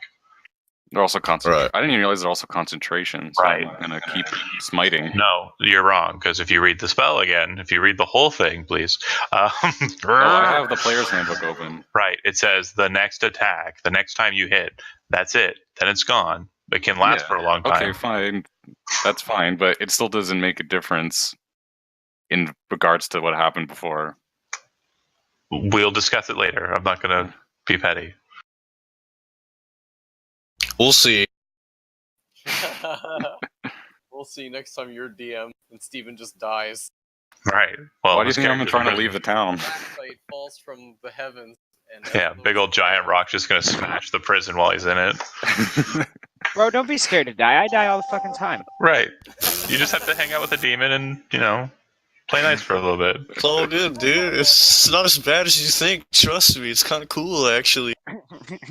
Yeah. Okay, I'm gonna use Shield of Feito, Fatu. and Divine Smite. I can't click on it. It fucking brings up a box for Yeah. spell levels. Click on spell level 1. That's the number. That's the spell level that you're using. Yeah, but it's not. Oh, Oh my god. So if that hits, which I think it does, it's plus 15 if he's undead, plus 13 if he's not. Jesus Christ. 25, not a crit. You rolled a 18. You rolled an 18, yeah. Ah, okay, yeah. Fuck. I was gonna say, it was a crit. I got savage attacks. So Where's the Was it- unicorn shit? So you guys can... Jane 15 plus 8. Shit. So it's plus 3, right? Or plus 4. Just tell me how much it is. 13 plus 2 plus 8.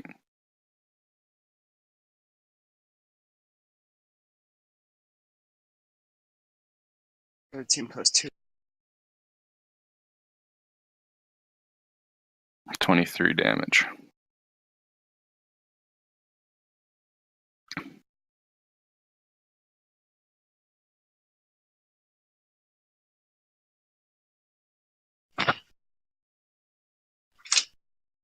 No. Alright. Shield waifu. I look to him over the shield as I kind of just prepare myself, and I say, "So you see your folly, former knight, and I'll take the dodge action." And I will basically just kind of glower at him and hope that he swings at me. And your stupid effect is over, so I can have my reactions back. Go to town.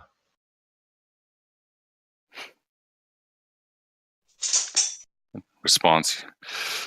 He says, "Fools, children. Where rides the horseman, death will follow." And he takes his flame black sword and he points it over here, and the flames leap from his sword, creating a circle. And through that circle, you hear a loud yinny, like the sound of a dying animal. running from some other ethereal plane is Sir Arthur's old horse. And with one quick swoop, he grabs the reins and jumps on top of it. Gets attacked a whole bunch. Nope, he hasn't left your square. Oh, he's just jumping on the horse. Okay. Yeah, I'm just gonna move. Yeah, you guys, and let me just push this back a layer. There we go. So yeah, the nightmare will come flying forth. He jumps on the nightmare. The nightmare, his action will be to jump on the nightmare. The nightmare will attempt to stomp on Andy. Okay, I'll use my interact. Don't need to. He's a failure. Yeah, he's a. Hey, don't hate on the horse. Okay, he's a horse.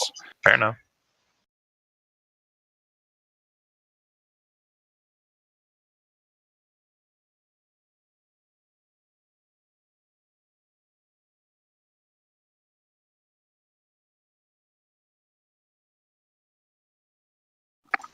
That Jojo.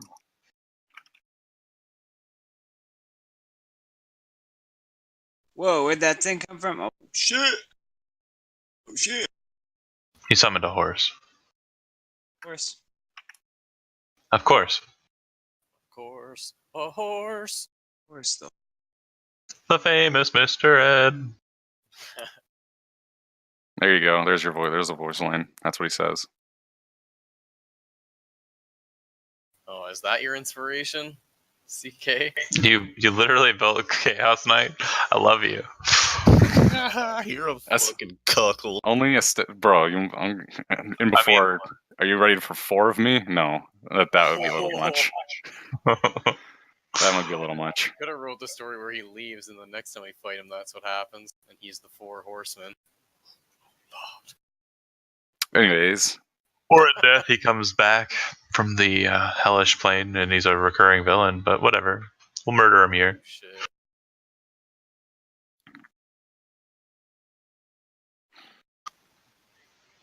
Yeah. oh damn, we're all making that save, eh? No, he's casting it at the horse. It's a cube touching him, not out from who? His target? Basically, as long as there's a 15-foot cube like that exits out from him. So let me go ahead and draw you a picture.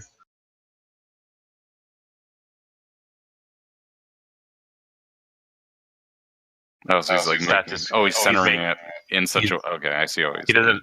He doesn't center it. It just has to touch him. That's all. I'll make our con saves then. He's good. Yeah, exactly. And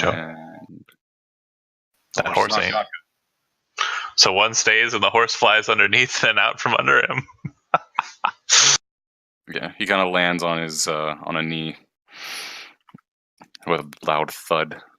Was it half damage? Yeah.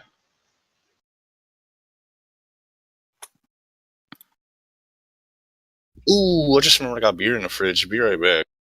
Smart. Oh, thanks, dude. Luckily, my mini fridge is literally 5 feet away from me, so I can actually get a rolling rock right now.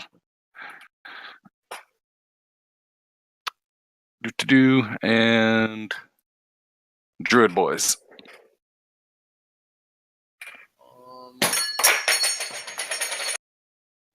You broke it. Yeah, my bottle opener fell off the fridge. I'm gonna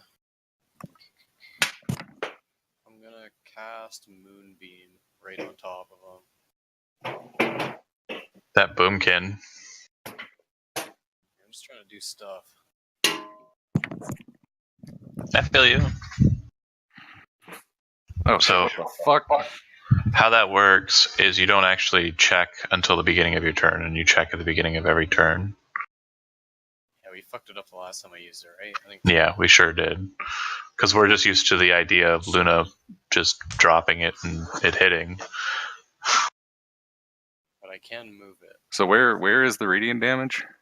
It's on whoever's in its turn. Like That's Come back, what's happening. Yeah. And he's centering it on that guy, who should be in a square.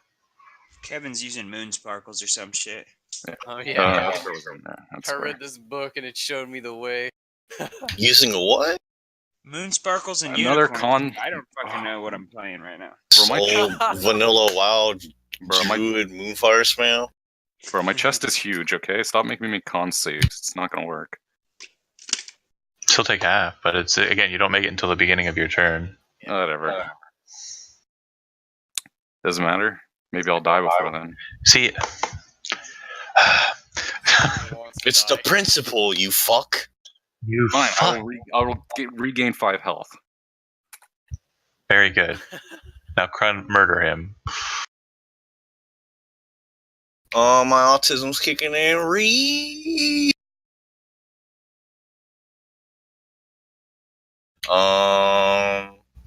Fuck. How many times can I use Divine Smite? Like, how many?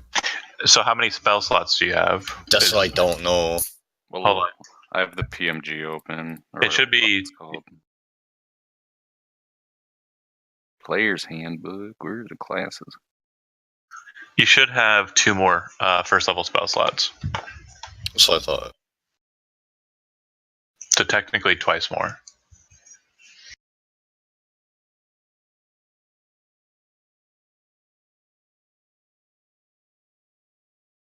Yeah, it's gonna miss. Yeah, But- you missed. You don't have to expend the smite until after the attack hits, so you don't waste the spell slot. Unlike casting a bonus action and then smiting, Yeah, wording's different. Yeah, this is the life I live. Okay, I'll YOLO. do what I want. Fair enough, man. Yeah, don't ask Steve to save you in Dota because he'll be busy talking shit. So, I mean, Fair. Is this guy prone, or did he fall on like his feet? He fell and wait, I'm how did staggered, he? but didn't Like, what fall. happened to knock him off the horse? So he's not prone. No, he's too strong to fall prone He's too strong. from a horse. It's too Fair meta enough. for him to fall down. It's too meta. Too meta. I'm gonna go ahead and fight him. That'll suck. And then second attack. It's a bit better. Yeah, it gets parried. All right. Then I'll go ahead and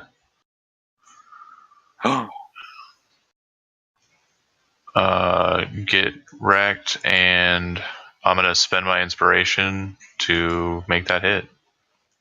Who gave you inspiration? You start the game with it. I've had characters inspiration. players hold on to inspiration, not characters. So yeah, I've had it since the last game I played as long. All right then. Oh, let's do some math. So the total damage you'll be taking here is 30. Meta Dupree going off. I'm just sitting here clapping. Good job, dude. Kill the boss. Boy over here drawing and reading books. It's fucking high school PE class all over again, dude. All right. And I'm going to go ahead and as a bonus action, try and knock him prone. Go ahead and make a contested athletics check.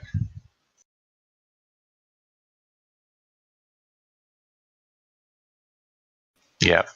He has advantage on those too, huh? Does he just have advantage on all rolls? Sorry, I didn't. I can re-roll that for you.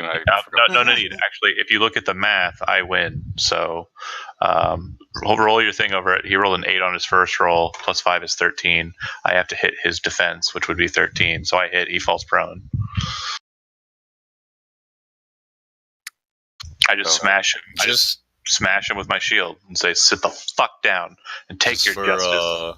just to tickle your fancy, John, I still have inspiration when we did Ooh. Kobold Bowl, and I Yeah. figured out the gnome learned the language of the kobolds for being in their song. You gave me inspiration, and I still have never used it. You can hold on to it. Yeah, you still have it. I think everybody has had. Well, I don't anymore, but I think everybody has it here. Fenmar got it for being super cool. Talked to our Druid guys last time. All right. Wait, I'm gonna spend half my movement to stand, Sure. and then I'm gonna light my sword on fire, and I'm gonna plunge it into the ground, creating a wave of destruction. Oh, so you're literally the Demon King boss from Dark Souls 3. Wow, dude. Yeah, Is it there a you go. dexterity saving throw? Oh, it's a constitution Yeah, saving throw. Eat all that gum yum.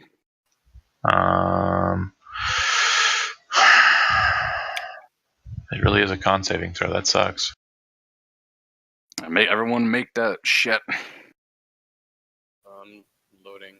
Roll 20 is taking a shit. Feels fucking good, man. Eat my ass. Well, I gotta hurt you guys at least a little bit before this is over. Do I have to roll? Nah, dude. What? Is he bleeding? See the light. Wait, Everyone roll. is this guy bleeding? You said before this is over. Yeah, over as in you might be dead. Oh, well, see, you said No. make us hurt. Nah, he He doesn't- fucked up, dude. Fucking he's not- Steve giving us context clues feels fucking great, man. Yeah, is he almost dead? It's hard for me to say. I don't want to say bloodied because that wouldn't be accurate. It's hard. So- What if he doesn't have blood? No. Like the terminology is you basically make up a thing for it. If it's like leaking a black ichor, or if he's like wrecked beyond himself and looks disheveled because we've been hitting him with fire swords, he's scorched. So the term bloody just means half hell. Something we've used is kind of. Oh yes, he was bloodied after your shim sham jim jam with your many sword attacks. Yeah. How much damage do I take from that? I just take half. So half of 37 rounded up. 36 rounded up because I can't do math. It's 36, so it's 18. So you take 18 damage if you save. I think we just need Joe and the druid. Yeah. Kevin might be. Yeah, not so hello, worth Druid. the- Can you fucking make yourself useful? Thanks, man. If you Yeah. can hear me at all, I told you my shit's taking a shit. I can't Yeah. leave the fucking app. And Andy, you remember to reduce your max hit points by 5, right? Yep. All right. Skulls for the skull throne? Normally I have 49 health, but I'm at Wait, 44. Joe, No. Joe. Make a Constitution saving throw, guy. No, I want to make an attack. You don't tell me. It's the shit I live for, the fucking shit Oh. shows. Kevin made the save. So he doesn't die outright because that would have killed him. You take 18, you're at 0. Joe's at 0? Yeah. Kevin, you feel just the bark that is your skin start to peel off as this like waves of thunder, or like force essentially just God. peel off your body, and then it's followed by this mingled within the thunder or this like black energy that just seeps into your being, and the world kind of goes black and you pass out. Actually, Joe does fall, I think. What's your hit Yeah. points, guy? It's 36 damage, right? Yeah. Yeah, and the same thing happens to Joe. Yeah. Okay. But With that being said, my horse will stand over Joe's body and attempt to stomp on this grill, fuck you, Ponyta. On his grill? on your grill. Oh, okay. Stomp attack. I No. missed. My horse is good for riding. It's not good for fight. Horse is retarded. Hey, he's on Is fire, this dude. the Dark Souls chariot fight? How you got 4 legs and you missed, dog? Fail. Next guy. Go. You start to see a white mask form in your black field of vision. Fuck you, dude. No, you Oh, it's don't. that. It's that boy. Ah, What is that? I don't get that reference. What is that? I'm You don't need gonna to worry go about to hell. I'm gonna go to hell when I die because I was a bad boy. Actually, another thing you would see in the darkness as well is a vision. Remember the vision you had, the dream you had that you posted a while ago? Yeah. You see the same thing, but the thing that seems to be raising the city isn't Jormungandr. It's you. You're destroying the city. And I say that when I use destructive voice because that's cool. Fuck. Alright, you can stop now, Steve.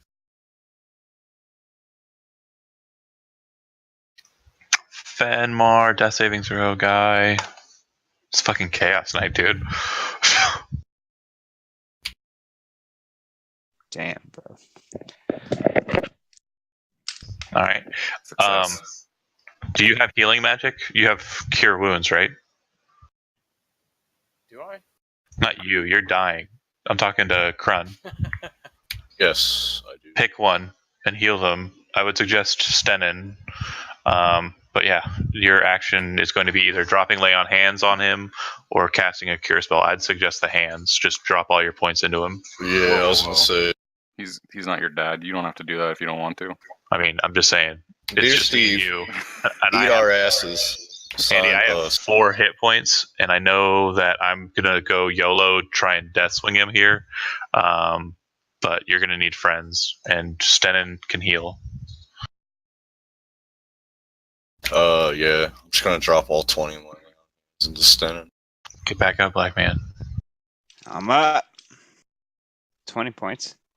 Mm-hmm. You're currently sharing the space with this horse. You're underneath it. You're alive, but you're lying underneath it. You probably see a big black horse dong. That's okay. I've got a thing too. I'm gonna go ahead and fly about 8 feet off the ground so that I'm still technically adjacent to the 2, and freeing up the space underneath me for Stenin. As I do so, I'm going to spiral, swinging the flaming sword into the asshole. So you're like flying up, and then you're gonna like, oh. I'm basically floating above him and attacking him like from a higher position, and leaving the space that I left above for Stenin so that I can fly above him. How far above me are you flying? Just enough to stay within range, so we're still technically adjacent. It's like 5 feet. Well, you're actually not 5 feet tall. Last I checked, Oh, yeah, I'm so like 5 8 foot feet squares. tall. Yeah, so I'm probably about that high. I see. You're high enough that you're not going to provoke an opportunity to attack. That's what you're trying to say. From you or the horse. I get you. That's fine. It's fine. It's fine. So yeah, use your super cool parry with +6 and block. The first one would still hit, anyways. Oh, okay. So that would be 17. Yeah, it's pretty strong, dude. That's not too bad. And I'll go ahead and second wind.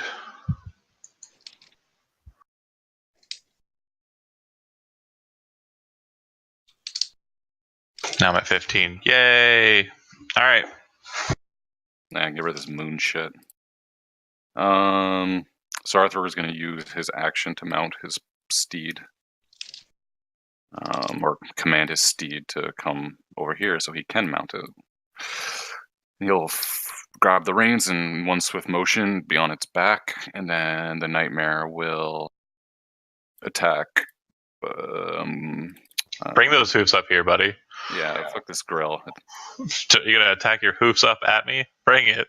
Oh, you're still. I thought you said you like dove down. The nightmare can fly too, so it's no big deal. Yeah, it can kick up at me. It's no big deal. Oh shit! I'm flying. We're flying now. Well, you don't have to like fly, because if you move too far away from Grun. I'm high enough that I was like, yinny. So wait. How far up did you go? High enough that I didn't provoke an opportunity attack. From Krun? Yeah, or Stenin. Oh, there's the one. Okay, fine. Even Stenin's like still lying down anyways, so it doesn't really matter. Fair enough. But anyways, I missed. That's the point. You're still technically hittable. There's his attack anyways. Spend that inspiration, bro. But you can only... No, that was an attack of opportunity, wasn't it? Well, see, here's the issue. Like, the guy on the top of the horse is technically moving out of distance because he's on top of a horse. No, my legs are still within range. All right, fine. You have the smallest dick. Oh my god. I don't. No, hey, I'm just competing with. I'm flying, but not so high. I'm literally doing the exact same thing. I'm flying, but not so high. All right, dude. From my action, on my turn. So I'm like underneath the horse, and he's on top of the horse, right? But he's still within striking distance. Yeah. You could hit me right in my calves. They're hardest place to add mass, so they're probably pretty chickeny. I'm gonna thunder wave them upward. Sure, you can. Make them saves. I hope 7 damage kills him, though. That'd be funny as shit. Fusro da! And he goes bouncing around the room. Damn, this dude. Yeah, he's got advantage on magic saves, though. Oh, and the horse. Damn. Well, 7 damage to the both of them.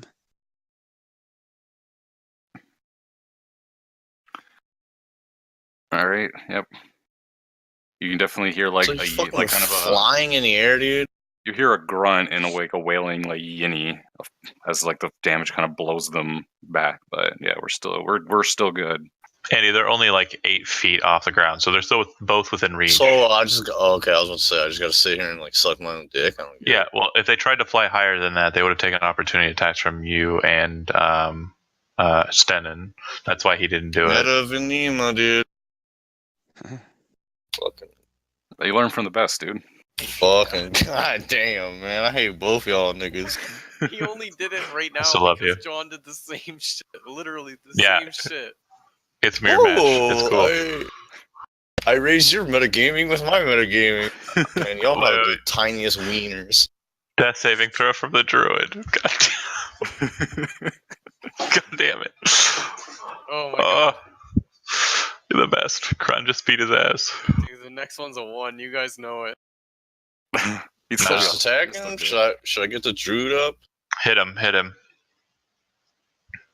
Stennen can probably healing word him. Okay. Yeah, I mean, I could do something. I can never hit anybody at any time.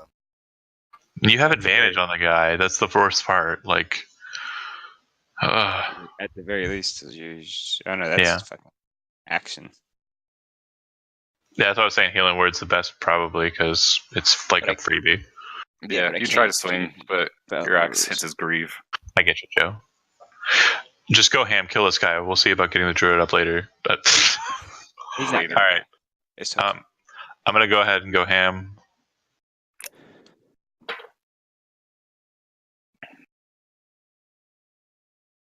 Going ham. Anybody want to spend their inspiration for him to block it? Hard as a motherfucker. Didn't think so. Contest with me. Go ahead and make your athletics check.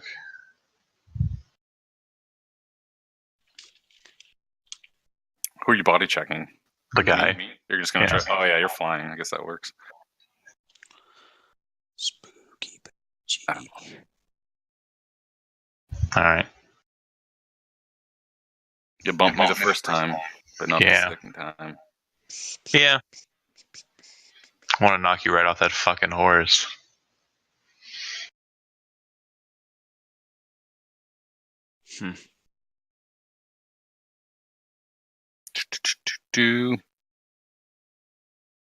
Let's do a sword attacks against this flying girl.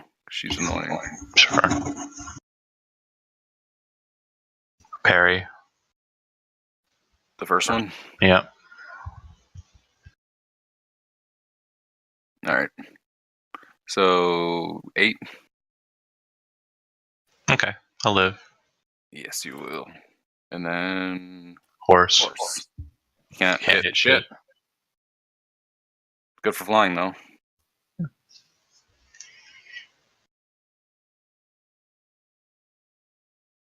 Big I hit dick. the guy. Yeah. I hit the guy. I hit him. Ooh, spend that inspiration. I don't want to. I just do a 12. Does anybody else have it? Oh, if I had I it, think we all have inspiration.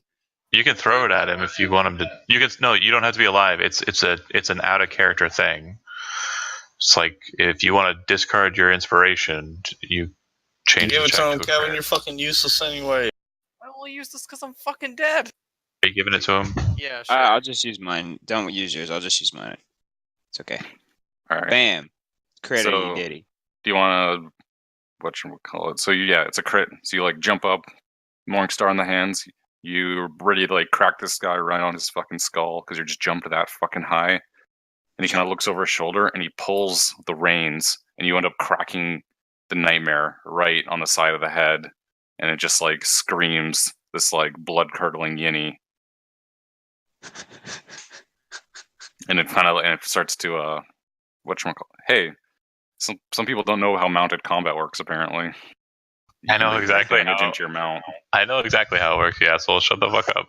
Yeah. So what do you meta? And I'm Following telling the you, the rules. ability I used was an ability I'd already written into the thing.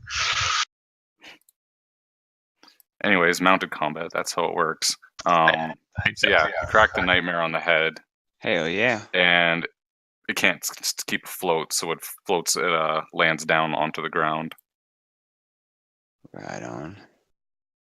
And then for Mr. Kevin Boy. Have some 4 hit points, dude. Sick, dude. I'm helping you. That's what we fucking live for.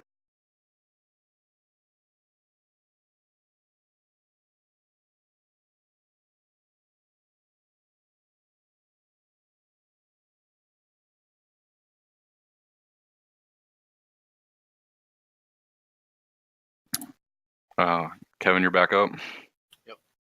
Just crawl away. Oh shit, it's my turn. Fuck. So the horse is dead as fuck, right? No, still alive. It's not dead. It's just like it's really fucked up. I can Like, get you away know with what, an opportunity attack? You know how Glenn looked after he got hit with the baseball bat? That's how this horse looks. It's got like the eye bulging out of his head. I know. Kevin, if you're gonna move away, you'd have to take the disengage action, or you'll take 2 opportunity attacks. Yeah. Jesus, actual Christ! All right, I do that. Yep. Disengage. Just get away. That's what I was saying. All right, that's enough. I was just gonna chuck him like a desperate last ditch Hail Mary, but yeah, that worked. That's it. Bash and Krun. Roll dice good. Do it. Do it. Please, God. Jesus. This fucking sucks. I'm not playing D&D anymore.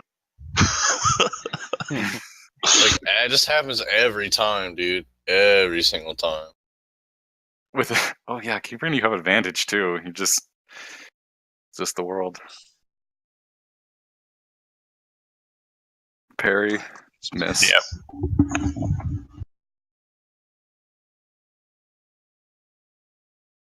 I'm gonna cast Command on Grell.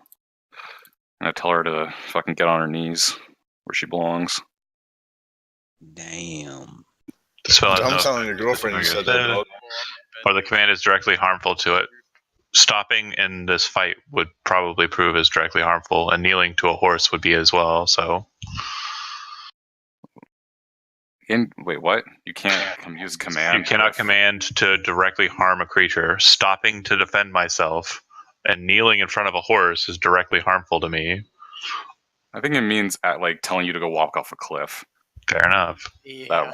You're the DM. You're ruling it, but Well, like I'm just compare it to the spell Puppet, where like that is literally controlling someone's body, saying I could make you walk into a pit of spikes. Where sure. this, I could literally just say take a nap. Take a nice nap. Sleep with a vicious dog, world star. I will kneel on my next turn. Not much a waste of an action, but yeah, that's fine.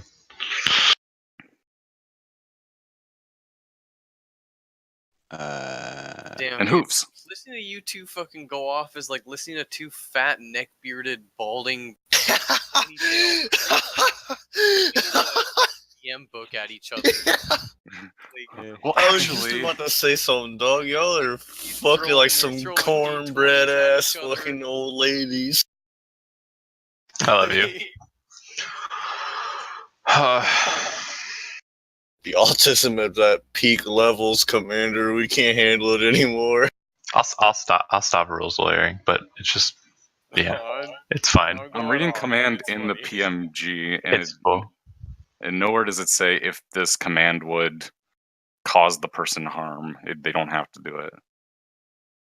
Fair enough. I'm gonna kneel on my next turn. Well, it literally says right there, the spell has no effect on target's undead or if it doesn't understand your language, or if your command is directly harmful to it. Says it right there in the spell, but it doesn't matter. I'm gonna kneel on the next turn. It's fine. I'm gonna satisfy the thing. So the thing acted. It's done. Stenon's up. Go. He cast Spirit Guardians because he's a sexy motherfucker. So I'm surrounded, 15 feet. I'm surrounded by images of like spectral fucking storm riders. It's all a big thunderstorm going on around us. It's like swirling around us. Irma. I summon Irma in the room, and then Irma there's and riders. Josue and whatever the other one was There's called. riders of the storm flying around and attacking shit, and that damage happens. It's radiant damage for you, boy.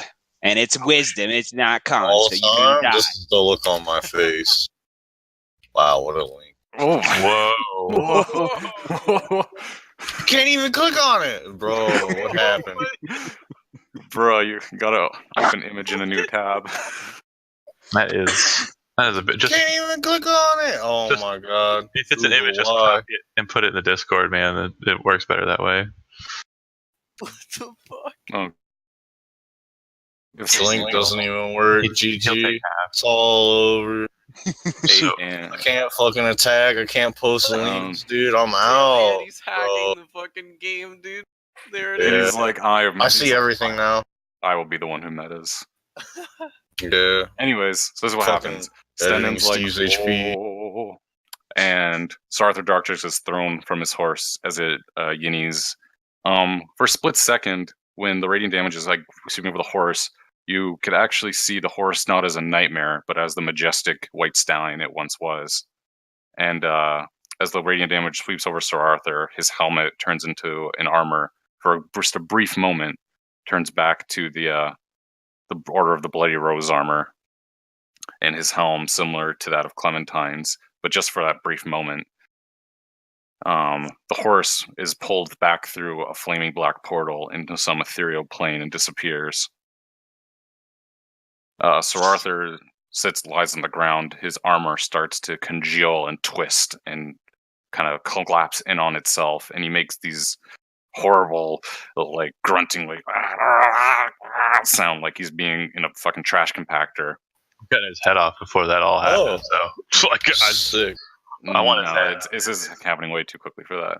But it's just, hey, man. and this big ball of metal is kind of all that's left. And rising from the metal is a spirit you recognize as Sir Arthur in his original gear, and is hallowed in a kind of a spiritual form.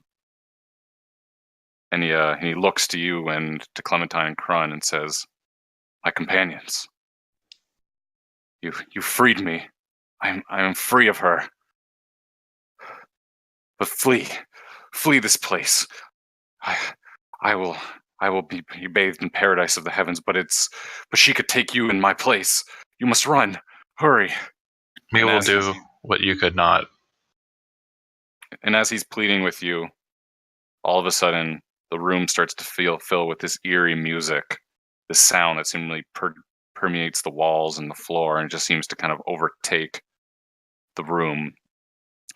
And as the music pierces your ears, it starts to weigh heavy on you, and you almost start to contemplate your mortality and life, and what does it mean? What does it mean to be alive? And you're kind of swept up in this moment.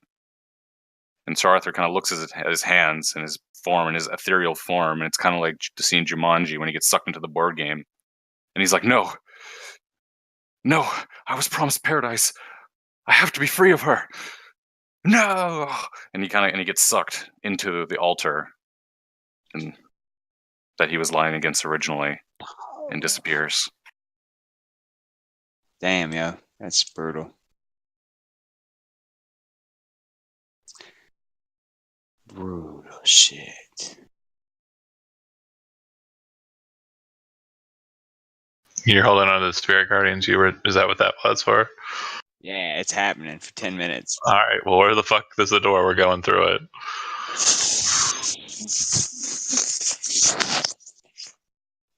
And they stop and kind of check you guys out as they're flying around, but they don't actually attack you. I'll drink my 2 potions and be done with them.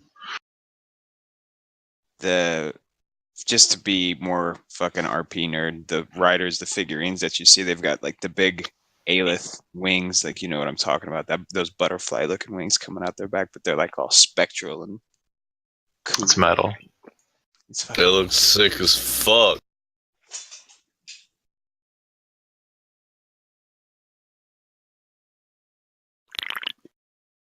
And then what happened? And we go. Yeah, if there's a door, we're going through it. There's not a door. This is Yeah, just they made this is the one. chamber. There's no way in. The only way out seems to be the way you came from. Sitting and walk through a wall, and I'm confused as fuck. Stenon, actually, when you do kind of go through here into the back room, probably where the priests or the guy would get his sermon ready, there is seems to be a pretty decently sized coffer back there. What happened to Bitch Boy's sword? It's lying beside the hunk of metal that was once his armor. Look at his armor too, bro. Give me that shit. The armor is unsalvageable. It's literally a big ball of metal bullshit. You could take. I suppose you could reforge the armor if you wanted to. If I lug the metal back. I look to Sten and I say, by rights, it's yours if you wish to take it. But if not, we wish to return it back to the Order Rosa. That's fine. All I right. don't even open it. The sword. The sword. Finmar, thanks for the help. No, I don't need the sword. That's fine. That's it. I thought you were talking about the coffer. Kron, I'm going to take it to the museum so that it can be held there, unless you wish to keep it. It's a great sword. Here's your. Can you guys see that? Mm-hmm. Yeah. It's a literal Dark Souls item, dude. You're a fucking cuckold. It's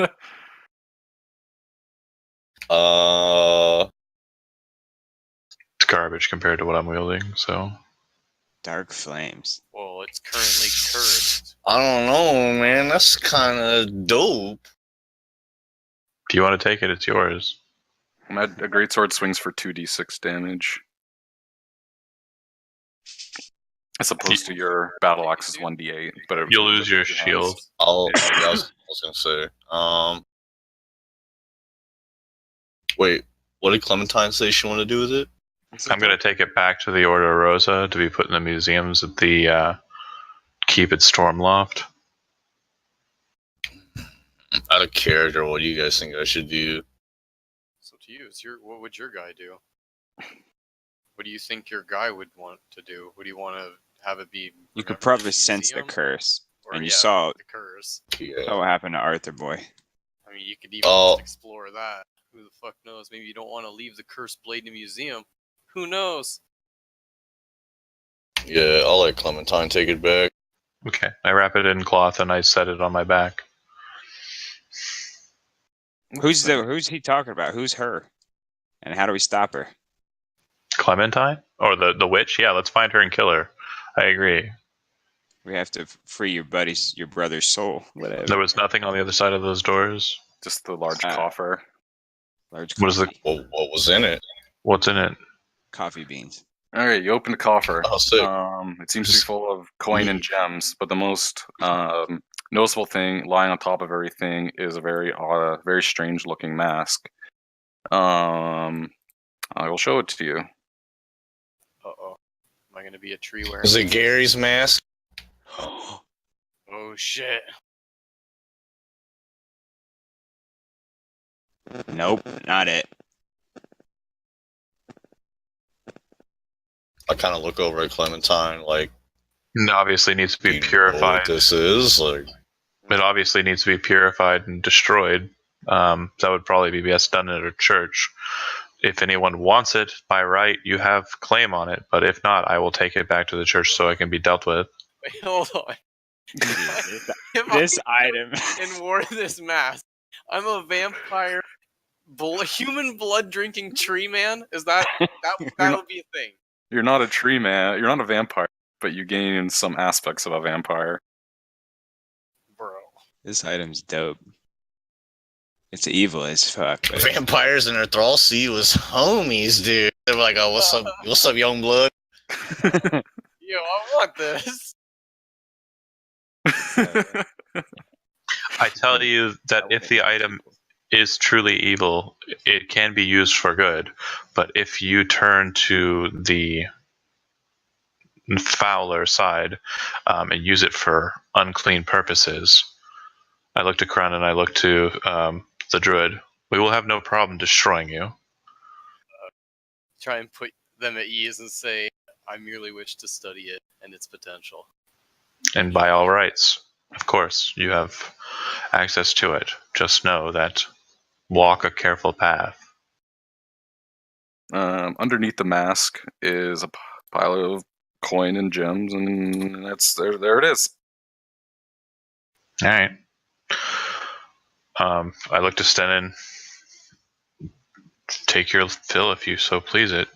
I do wish to know where these other cultists are.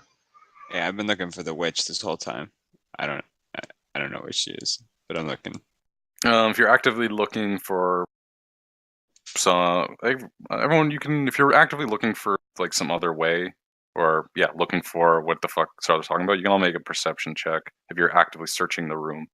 Man, damn, you guys are nailing it. You guys are legit. I investigated. I thought we were searching. Yeah. Investigate. Sorry, I forgot that's a thing because it never shows up on character sheets. No big It's deal. not on mine. But that's Yeah. perfect, and so is Joe. Yeah, you guys kind of look around the room, dig through the rubble, and then the altar kind of catches your eye. Of all the things in this room, everything seems to be destroyed thing, but the altar seems to be still in pristine condition. And after inspecting it, you were able to find a false door on the back of it, and you pry it open. Inside is a stone lever, and I assume you pull it because you guys are cool like that. And as you do, the altar shifts to one side, and a hole big enough for you to descend opens up. The way you descend is there's stone carvings carved into the stone that would essentially act like a ladder. It goes down. Hold on. Down I stop farther for than see. I stop for a second and shut the lever. Does it close? It does. I tell everybody, rest up, prepare yourself, and we'll take a short rest here. Two things. One, this is going to be the end of this session because this was as much as I planned for tonight. Number two, you would know since because Kron explained how this place is blighted. You would only be able to take an unsafe short rest as the dark energy and the bullshit music that keeps playing is weighing heavily upon you. Go outside, like, in all honesty, it was like a 5-minute walk. And to be fair, like, if you guys want to continue on down as this unit, my character will stay with you if you want to plan another session. But my character is also interested in getting back to Hilton as well with the items that she's recovered. So, entirely up to you guys.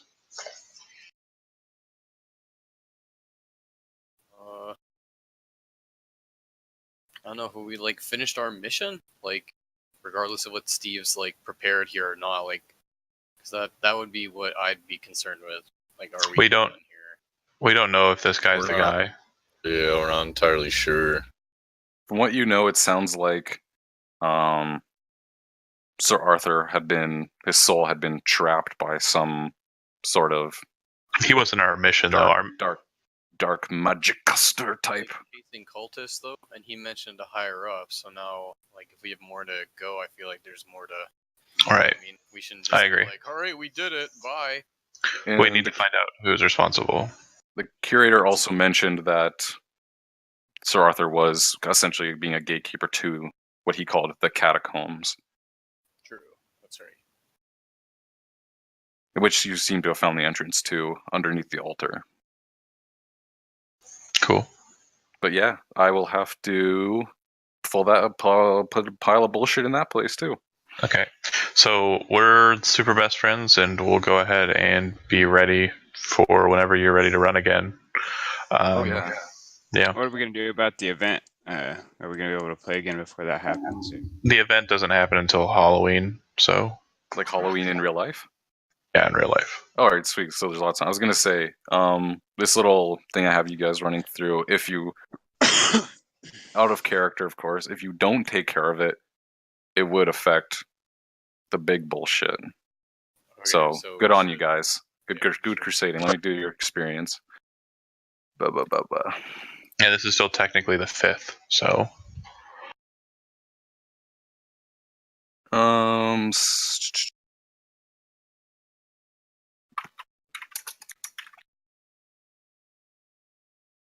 The nightmare is a CR creature.